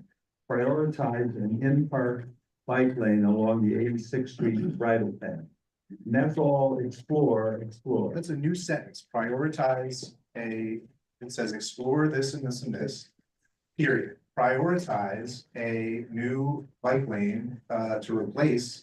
But in the That's- conversation, he said he would consider pedestrian. There are two different things here. There is the use of the current sidewalks that they want to study along the transverse for potential conversion to bike lanes. And then they talked about using the bridle path where a lot of the vehicles are parked right now, north of the transverse, not on the transverse, and using that to accommodate bike traffic in the near not in the near term, but as a priority among the medium term, pieces of this plan. And again, the heading for this entire section is medium-term recommendations need a more detailed approach and additional study. So sorry, the prioritized sentence is about. Is the bridle path. Yeah, it's a bridal path. We have Valerie from Australia. Can we get Valerie? Come on in. What day are you? Sorry, I don't think my location should worry you, but I am gonna be kicked out of my hotel room soon. I agree with Russell. I think we should just either just acknowledge that those are not present moments in the plan and that we reserve our right to be in favor or against those when they're finally presented. But it is part of the report. I think what happened here was there was a disconnect, in my opinion. When the surveys went out, the surveys were very focused on e-bikes. What are you afraid of? You know, it was very focused on e-bikes. And so I think in a lot of people's minds, when the survey was presented, they thought it was about e-bikes. And then through David Saltonstall's presentation, it really came to pass that they were the primary focus was to repave the loop and repave the drive to make it better for everyone who uses the road, who's allowed to use the road. And but the other pieces, I agree with Russell. I think we should put something in there that's, even though we're agreeing with the repaving and that part of it, we're still not giving our approval for anything that goes beyond that, whether it's a study or a medium term, long term, whatever else, or prioritization of anything else. And that we would want them to. Did you want David? Yeah, and David Saltonstall from the Conservancy, who was here before, maybe he can clarify the discussion that we had on that. David, are you here? I am here. I'm far away, standing on the sidewalk, so I apologize for any background noise. But I mean, I would agree with the general consensus that, you know, the words in the report are very much explore the transverse situation on 86th Street. And DOT, you know, thinks it's worth exploring. They have not committed to it. And I do think it will be a long time before anything specific happens. And so to that extent, like I can say, I hear the concern of this board. If and when there's a specific plan for the transverses, we can come back to this board and it can be, you know, considered in isolation. But I don't think you're in danger in voting for tonight's resolution as drafted. All you're voting for is that the transverses should be explored as a cross-park option. So I would urge people to, I mean, I know I guess it's been taken out, the whereas has been taken out on that item. But again, I guess I'm just committing as a member of the Conservancy to have a more robust discussion about the transverse if and when that comes back, which will quite likely be more than a year from now, if that. The first thing we want to do is repave and restripe the drives. That's enough. Here's what I suggest. We'll have a whereas in there that we're not making any commitments as to anything in the medium and long-term recommendations at this point. Yeah, I think that's appropriate, Chuck, only and in part because we all who are on this call tonight may not be around when that comes up. So it will be at least give a historical point of reference. Not up here, but at the hotel room. Okay, yes. Larry. Is there a second? Okay, all in favor? Aye. Any opposed? Okay. Well, so let's call the question. Can I just get one thing clarified? Please? Yes. The bridle path. Is that an immediate turnover to the bikes? No. No. It's a medium No. term. That falls That's under a the medium medium term. term? Medium term. We We're just said we just. whereas that we are not. We're not committing to that, that's not right, okay. So can we vote? Okay. Yes. Would you like to roll call? Yes. Yeah. Well, I think we need one. Okay. My first time, everyone, please bear with me. Uh-oh, okay. Anderson, Yes. Angelos, Yeah. Ashby, Yes. Farren, Yes. Baya Michaels, No. Birnbaum, No. Forrest, Yes. Ferrero, Yes. Camp, Yes. Shu, Yes. Cones, Yes. Coleman, Polnack, Yes. Faber, Yes. Helen Clark, yes. Hutchinson, Yeah. Halpern, yeah. Hussein, Yes. Johnson, Yes. Prickler, Yes. Later, Yes. Mason, Yes. McClement, Yes. Mayor, No. Mayerson. Yeah. Partial, No. Pope Marshall, Yes. Popper, Yes. Price, No. Rose, Yes. Rudder, Yes. Salcedo, yes. Sanchez, Sanchez, yeah, he's. Just need a second. Yes. He said yes. Sassen, Yes. Snyder, Siegelson. Sorry, Seligson. Robin, yeah. Squire, Yes. Stein, Yes. Tamayo. No. Warren, Yes. Weena, Yeah. 34 yes. Yeah. 6 no, we have Got me. passed, sorry. Yeah, yes. With 35 yes, 6 no. It passed. Thank you for the robust discussion and all. Excellent, thank you. Thank you, Valerie. Yeah, I just want to point out that all this effort is absolutely wonderful, but totally pointless because of the total, complete failure of Central Park, police to enforce any laws of the bicycles. I live right next to the park. I walk in the park. There isn't a 20-minute thing where I don't see at least 10 or 15 bicycles breaking the law. And if they inform them, we get rid of the national debt. It is just a problem that makes what you've done wrong. No, that's it, but one of the things we want to do is we want to actually get the traffic enforcement people to come to our committee and talk about those issues and see if there's anything that can be done, so stay tuned. Are you inviting them for the next meeting? We are going to Not invite the, them, not the next. not the next meeting. but- So David and Anthony are traffic enforcement? Yes. To come to your meeting? We're gonna try to get them. They've done it before, they have come. Okay, so we're gonna move on to landmarks. Yes, we should. Get out of here. David and I guess Anthony is online. And Anthony is online.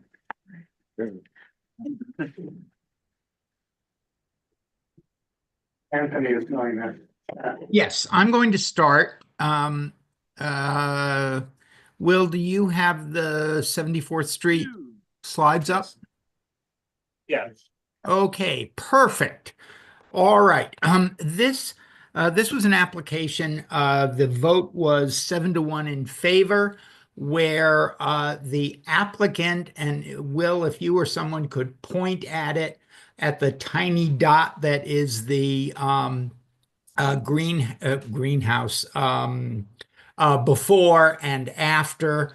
This was an addition that was originally approved in 1998. The applicant wants to flatten the roof, and it would be invisible, and you can go to the next slide just as easily. It would be totally invisible to everyone were it not for the fact that the Apple Store is the building on the corner in front of it. It's on a secondary facade. It actually only really faces itself in the building, and we thought that it was just okay. Except me.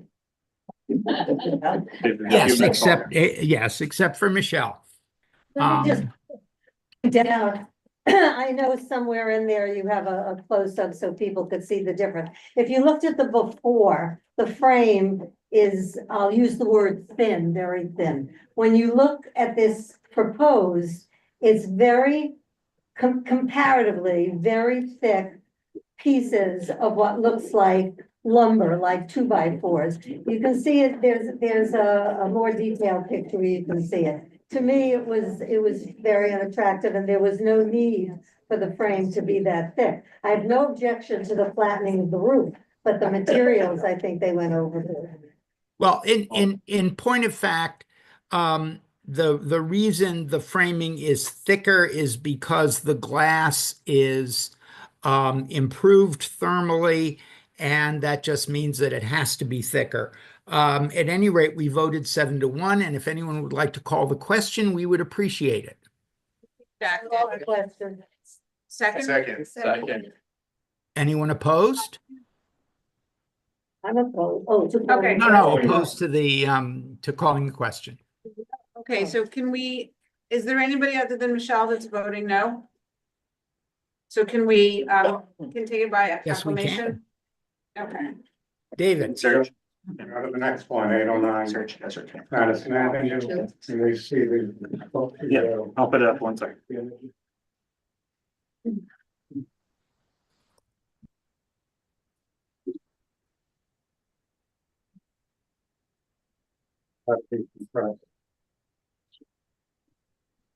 want it smaller?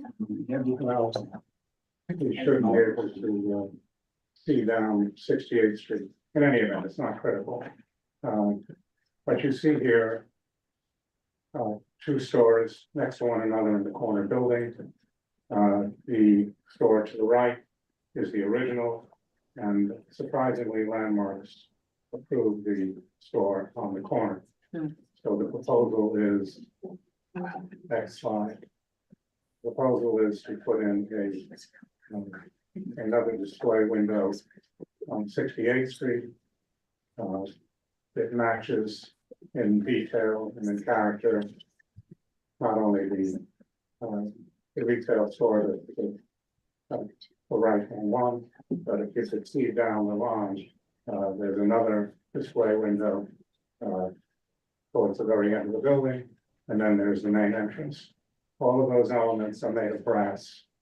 The only thing which is different is the corner on Madison Avenue. Bottom line, we voted to approve this. I think there was only one person voting. And two abstentions. Two abstentions, right, 6, 1 against and 2 abstentions. So it's often unanimous, but generally in favor. And the issue is, some of the objections were that maybe the corner window should match, the new corner window should match the Madison Avenue corner window.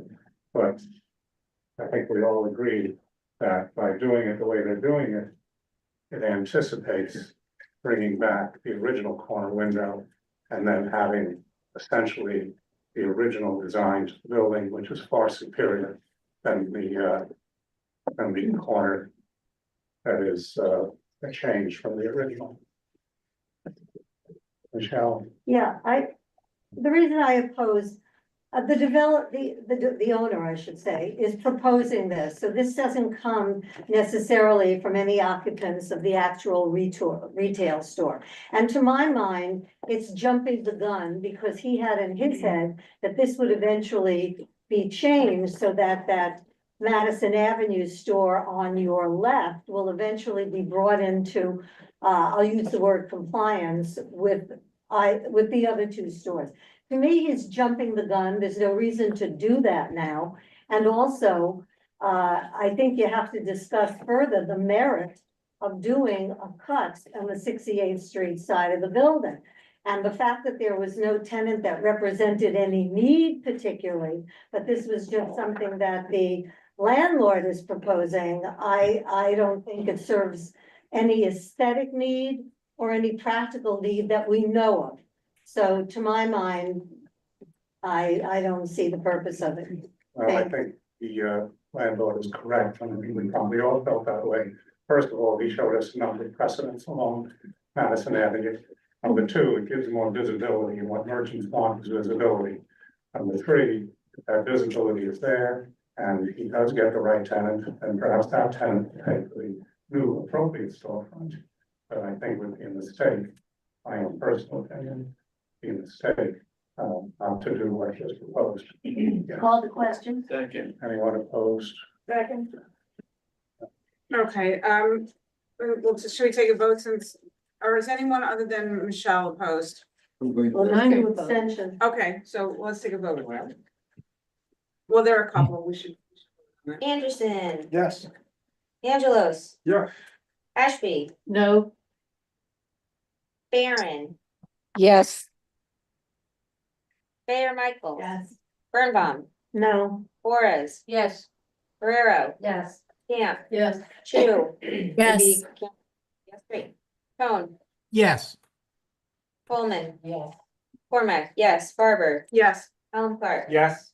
Hershenson, Yes. Halpern, Yes. Hussein, Yes. Johnson, Yes. Prickler. Yes. Later, Yes. Mason, Yes, and looking for the technical genius. Thank you. McClement, Yes. Meyer, Yes. Meyerson, Yes. Marshall, Yes. Hope Marshall, Yes. Popper, Yes. Price. Yes. Rose, Yes. Rudder, Yes. Salcedo, Yes. Sanchez, Yes. Sassen, Yes. Schneider, Yes. Seligson, Yes. Squire, Yes. Stein, Yes. Tamayo, No. Warren, Yes. Weiner, Yes. 38-3 carries.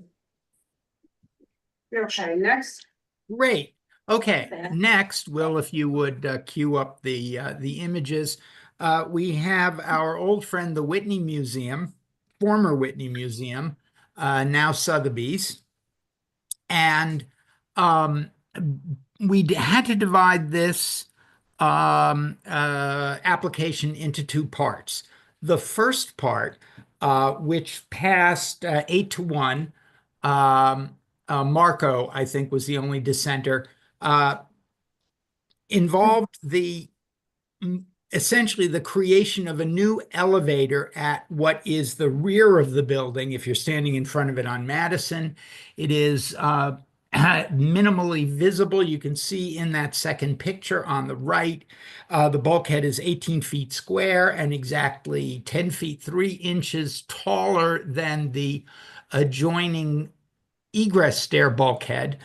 And the concrete work will match in pattern the concrete of the rest of the exposed concrete of the rest of the penthouse, which is board form concrete.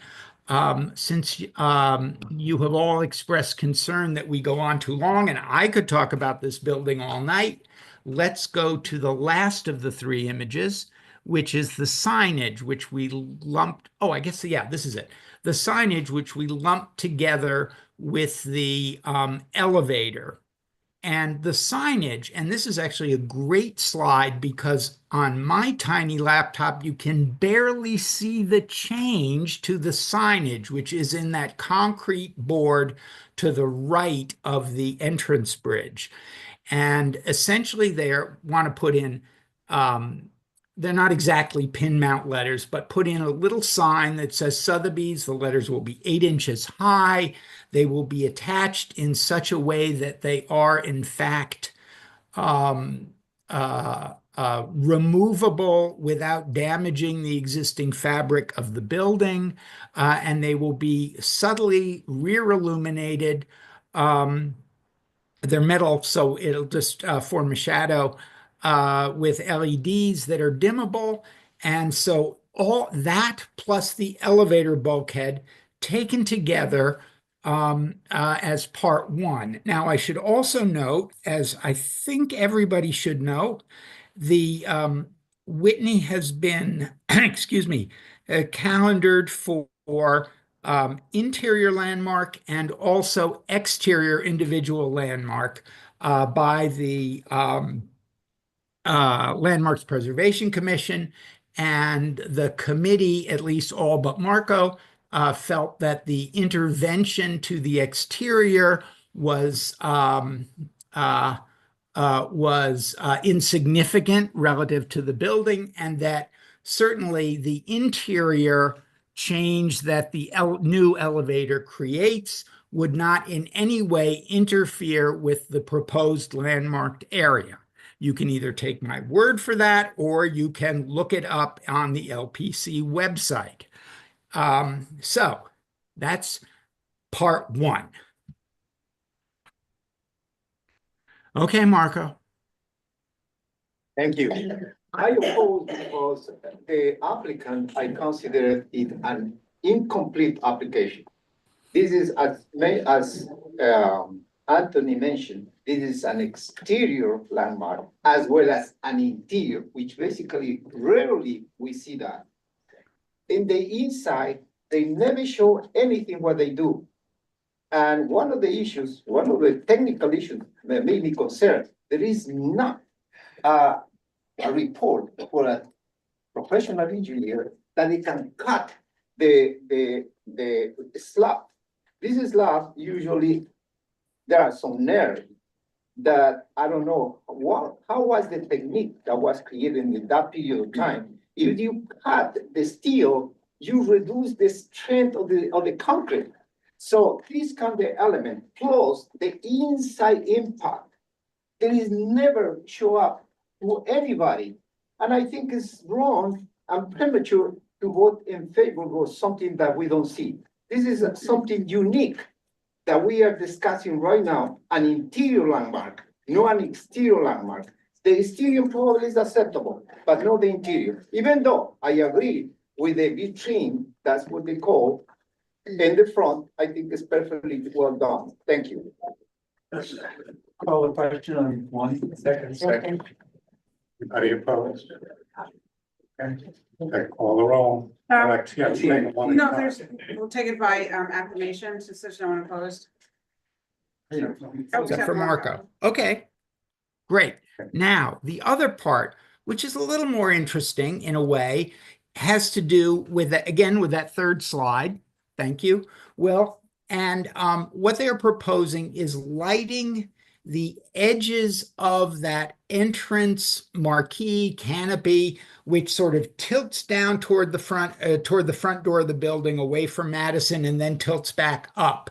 And then also giving it a kind of light, they call it a wash, so that you still see the board formed concrete.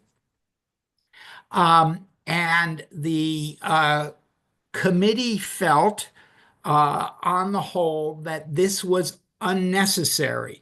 The principal argument against it against it as an intrusion, is that there is no other painted concrete surface on the building. And if you look at the photo on the right, thank you, Will, you can see that the canopy, this is when new and clean, is much brighter than in the photo that the applicants presented. So this was a disapproval, 6-3. I think, thinking about it as I wrote the resolution, I would change my vote to a disapproval as well, and it would have been 7-2 had I thought about it enough. Had I written the resolution in advance. So, does anybody want to call the question? You have a hand up from Sarah Chu, if you want the nation. Oh, okay. I obviously can't see. Jack and I think several others have called the question. Is there a second? Second. Okay, so we It's a take disapproval. So this, right, so a vote in favor is a vote opposed to the proposed change. Yes means no. It's a yes. Yes means no. Yes, It's a it means no. You wanna go ahead, call the question? Okay, Anderson. Yes. Angelos. Yes. Ashby. Yes. Barron. Yes. Bear Michaels. Yes. That was yes. Yeah. Birnbaum, Yes. Boris, Yes. Ferrero, No. Camp, Yes. Chu, No. Cone, Yes. Coleman, No. Cormac, Yes. Faber, No. Helen Clark, no. And Hershenson, Yes. Halpern, Yes. Hussein, Yes. Johnson. She's not Prickler, No. Later, No. Mason, Yes. McClement, Yes. Mayor, No. Mason, Yes. Partial, Yes. Pope Marshall, Yes. Popper, Yes. Price, Yes. Rose, Yes. Rudder, Yes. Salcedo, No on this one, and can you change me to the next? Okay. Sanchez, Will Sanchez, oh, he stepped away. okay, Sassen, No. Schneider, Seligson, No. Squire, Yes. Stein, Yes. Tamayo, Yes. Warren, No. Weiner, Yeah. and we have a couple of passes. Thea Michaels. I already said no. Okay, thank you. Boris, No. Sanchez. Definitively gone? You know, he's away. Okay. 24 yes, 15 no. As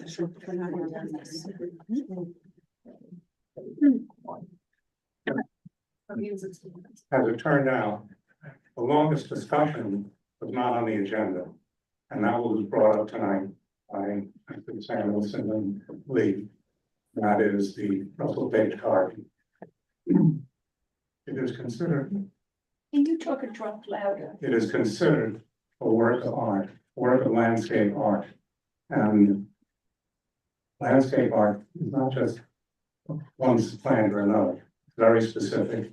In this particular case, it's creating a canopy, a tree under which you're walking, creates particular visual orientation, and so on down the line.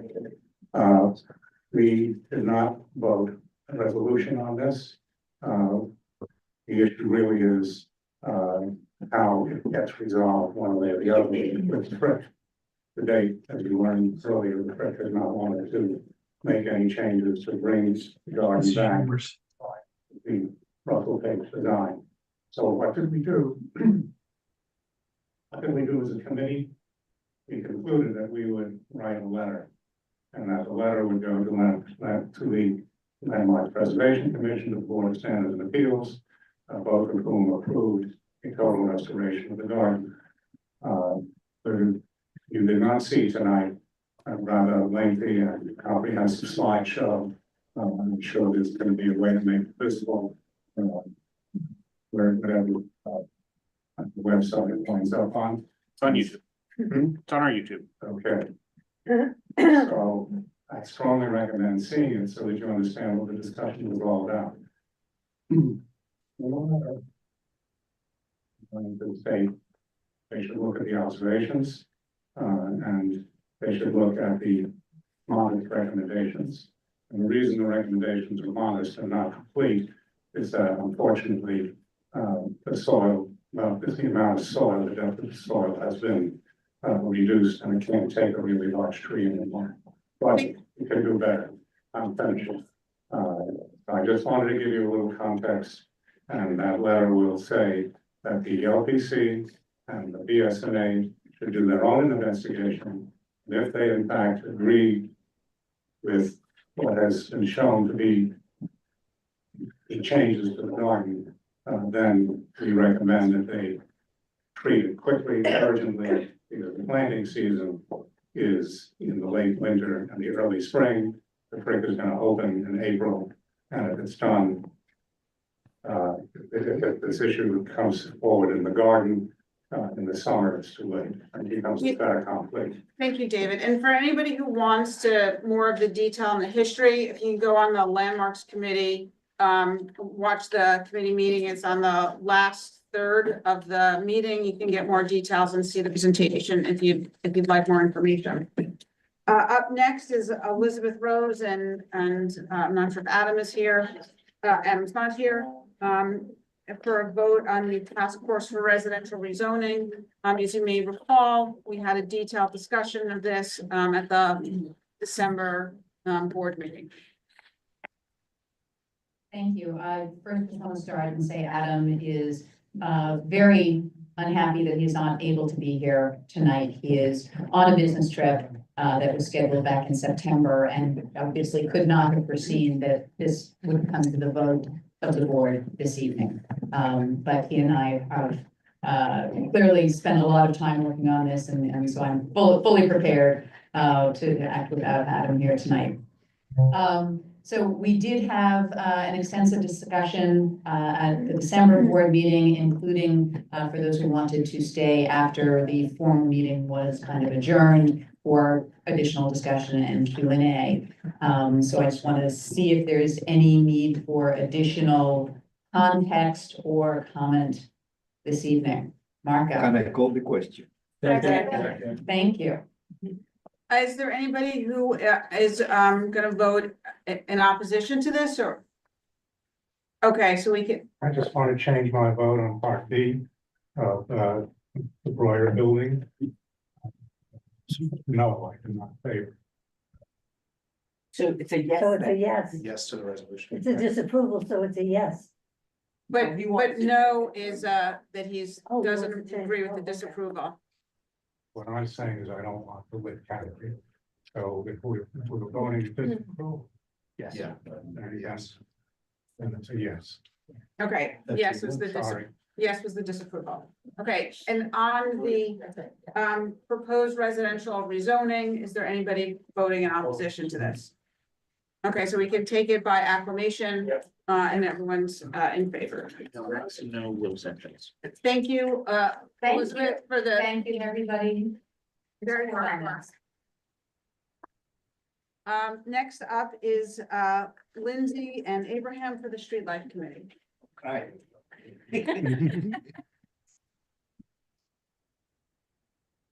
Life was great this last week.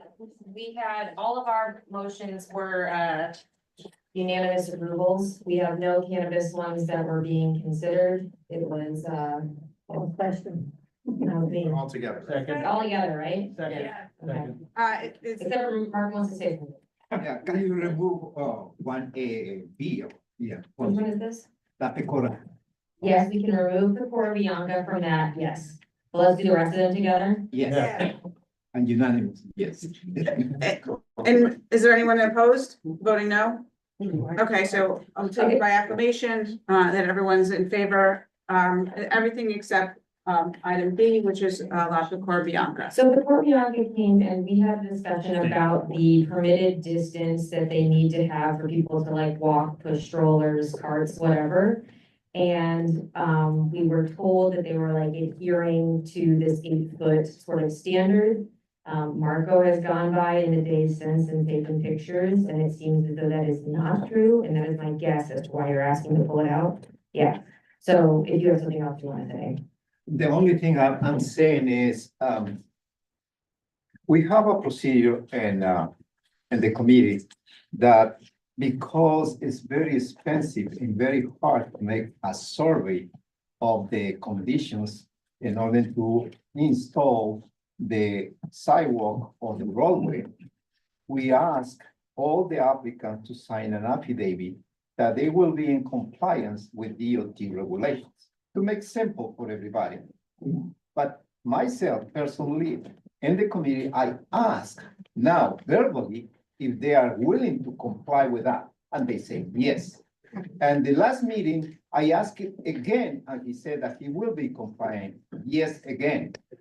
But it's not true. So I'm gonna vote no. Thank you. And we have a picture. Yes, I It do. does have a picture, and I agree as someone who's over there, you're right. So we can take that one separately. This is one B. It needs a motion. Does someone want to do that? Abraham? Motion to disapprove. Oh, you want to substitute? I think it might make sense to just keep the motion to approve and then we call a question on it and we let people figure it out now. Yeah? You second that or want that? Yeah, let's do that.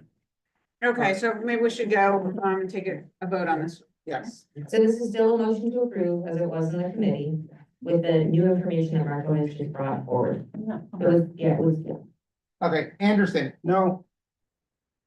Angelos. No. Ashby. Yes. Barron. No. Darren Michaels. Birnbaum. No. Boris. No. Ferrero. Yes. Camp. No. Chu. No. Cone. Sorry. No. Coleman. No. Cormac. No. Barber. No. Alan Clark. Abstain. Christensen. No. Halpern. No. Hussein. No. Strickler. No. Later, no. Mason. Questions gone. McClemens. No. Meyerson. No. Partial. No. Pope Marshall. No. Hopper.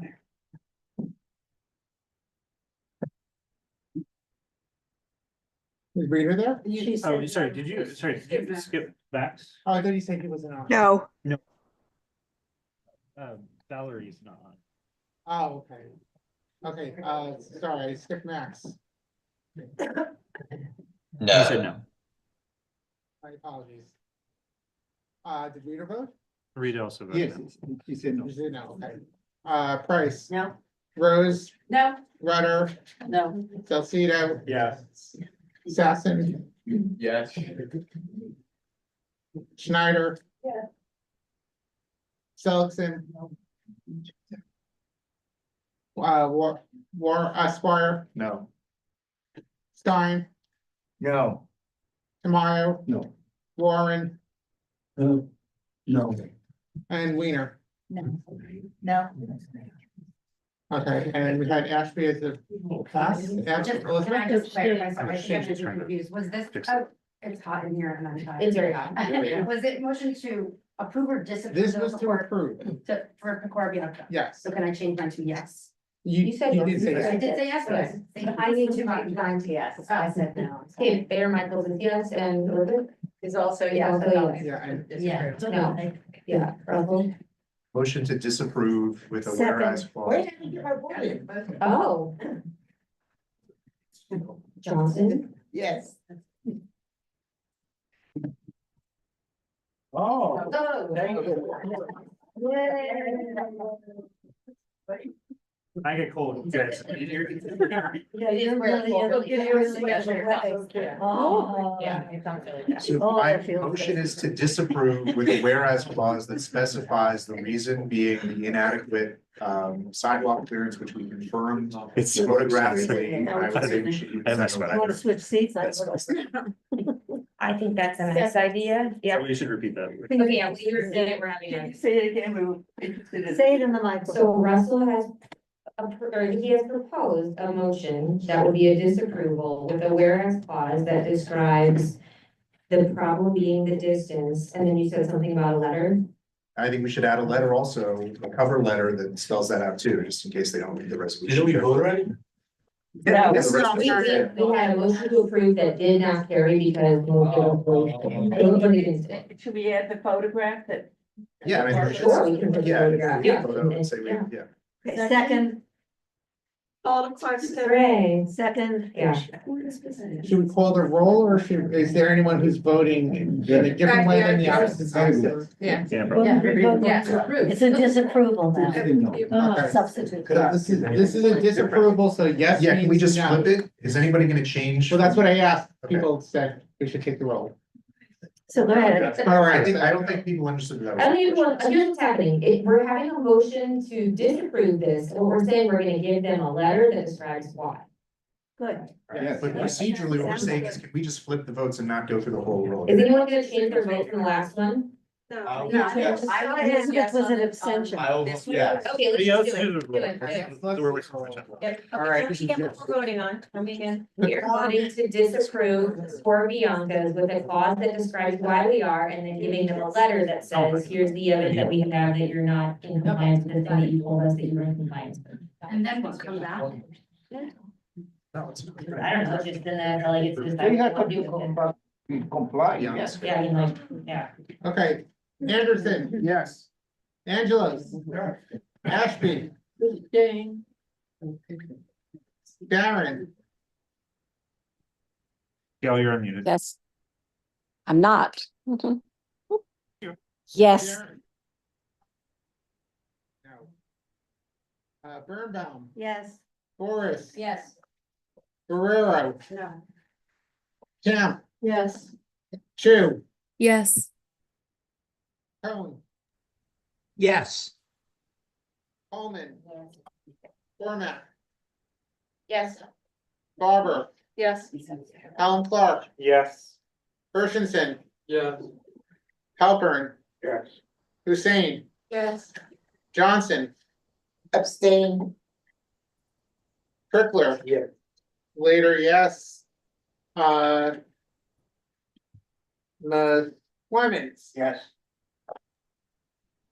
Meyer, Yes. Meyerson, Yes. Marshall, Yes. Pope Marshall, Yes. Hopper, Yes. Price, Yes. Rose, Yes. Rudder, Yes. Salcido, Oh. Sesson, Yes. Schneider, Yes. Seligson, Squire, Yes. Stein, Yes. Tamayo. Yes. Warren, Oh. Weiner. Yes. All right, so that passes by tally of 33, yes, 4 no, 2 abstain. Okay, great, thank you. Moving on to, the last committee of the evening, small business, Bill Angelos and Alita Camp.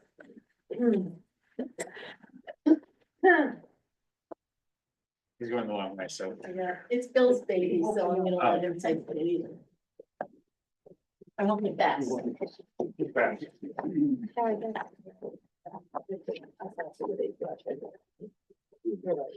Hello, everyone, and Happy New Year. Can you hear me? Yeah. Yeah. That's it. Okay, we had a discussion on commercial tenant harassment law, section 22-902. The law prohibits landlords to pressure tenant to vacate the space or to have them waive their right. And one of the key concerns of the law is the lack of enforcement. Generally that tenants were forced to litigate, and it's very difficult to prove harassment. And furthermore, while they're being litigated, the business will be interfered by the landlord, they may be forced to go out of business. So we had a resolution in the committee. And the resolution said that, you see like read it, calling on the city to create a unit with the XPS or another agency to enforce rules and laws pertaining to tenant harassment. So 6 approved, 1 disapproved, or 1 abstained. Yes. You ready for discussion? All right. The law that was the basis for this discussion is 22-902, the commercial tenant harassment law. This law was written during COVID. And part of what it says is that if a landlord has a tenant in a retail space whose family got hit by COVID, or he got hit by COVID, and he couldn't maintain the business or couldn't come to work, for whatever reason, he couldn't then pay his rent. This law fosters that remedy onto the landlord. In other words, if he has a tenant who has a hardship like this, it's the landlord's responsibility to forgive him rent and suffer the hardship. Don't forget, the landlord is in business also. It doesn't seem to me that in this situation, and this is the law that they're talking about reinforcing, it doesn't seem to me that this is fair. Everybody has hardship in their life. It's sad, it's too bad. If you're a landlord and your building burns down, you don't expect your commercial tenants to pick up your hardship. I don't think it's fair if a commercial business, just like any other person in any other walk of life, has a personal hardship, that their boss, whoever has hired them or rented to them, should be responsible for remedying it and then putting his business in jeopardy. So to me, and I have to tell you, the presenters, there were 3 people from SBS. I guess they were all from SBS, or one of them was, where were they? Small business, right. Isn't that SBS? Oh, but it was a community, all right, whatever. They were fine, but they really could not answer these questions and answer what the loopholes were. And their only response is that was passed during COVID. You know, those were terrible times. Everybody was suffering on every level for all different circumstances, all different reasons. And in a rush, this thing was passed. But if you really read it, and I suggest you do, 22902, it was actually attached to the email announcing the committee meeting. It wasn't attached to this meeting tonight, so I don't know how many of you read it if you didn't go to the committee. But if you read it, it's full of fallacy to my mind, and I just don't think we should approve this. I think this is a very dangerous thing to do. We're not approving that part of the law. I know, We're approving a mechanism for the city to allow. But this is the law they're talking about. Right, but it's a much bigger law than just relating to COVID. It relates to tenant harassment. It refers to COVID, but it's not only about COVID. I'm not taking an advocacy position here, but just explaining, because to go to court could be a 3, 4, or 5 year proposition, and there is no city agency that can enforce it other than the right of tenants to go to court. In the time that it takes, and going to New York State Supreme Commercial Division is $150,000 in legal fees. So that's what prompted the discussion and the idea of having a city mechanism to enforce the law. It's not that they're weighing things on the landlords. There's always an opportunity to disagree with something. A quick call on Barbara. Barbara? Yeah, before we go to Barbara, I just want to mention one thing. The law was enacted in 2016. The COVID was amended during COVID in 2019. So Yeah, I just want to say I printed it just to show everybody. COVID is from here on page 1 to all the way down to the bottom of page 2. So it clearly is using that. I mean, I'm just telling you why I voted against it. I think that this is what they're gonna hang their hat on. We were not given any other laws that are in effect. And if you read what the circumstances are, in each case, even when they don't mention COVID, it's very much putting the hardship of the tenant onto the landlord to remedy the tenant's hardship. And the tenants who So, came talked fine. about other circumstances. Barbara, you Fine. have that. I'll tell you what all this means. So small business, we want to encourage the small business and the, the immigrant, the legal immigrant that comes, wants to open up. I think they all were, first generation or whatever. So small business gives loans and so on, and then leaves them alone. And there's like, they had no place to really go. And that's why I'll support this. Just to say that there's some other place to have a discussion, and there really isn't. Am I right about that? Can we call on Evan? Yeah. Yeah, call the question, and if I might, would you by animation and just ask who's voting now? Yeah. Didn't hear what he said. He's calling the question, Saying and no, hoping now that you're will be able voting to no. provide information and see who's voting no. So who would be voting no?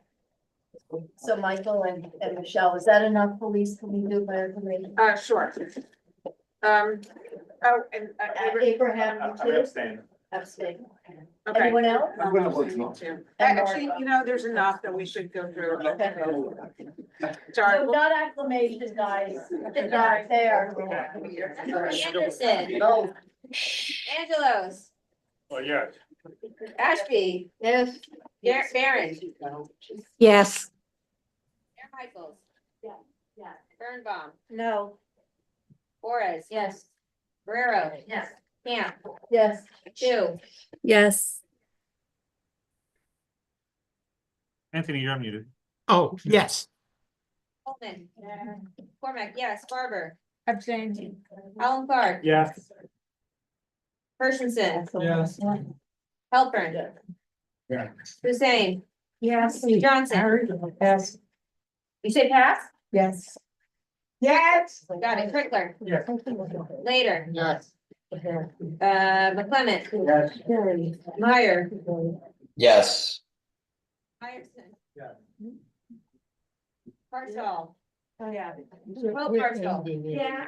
Hopper. Yes. Right. Rose. Yes. Rudder. This is. Barbara Rudder. Are better. Yes. Salcedo, abstain. Stassen. Yes. Schneider. Yeah. Seligson. Yes. Squire. Yes. Stein, gone. Tamayo. Yeah. I know, no. Oh, no. Warren. Yes. Weiner. Yes. All right, the 33 yeses, 3 no's, 2 abstentions. Okay, there being no new or old business. Happy New Year, everyone. Chop, chop, chop. That meeting is adjourned.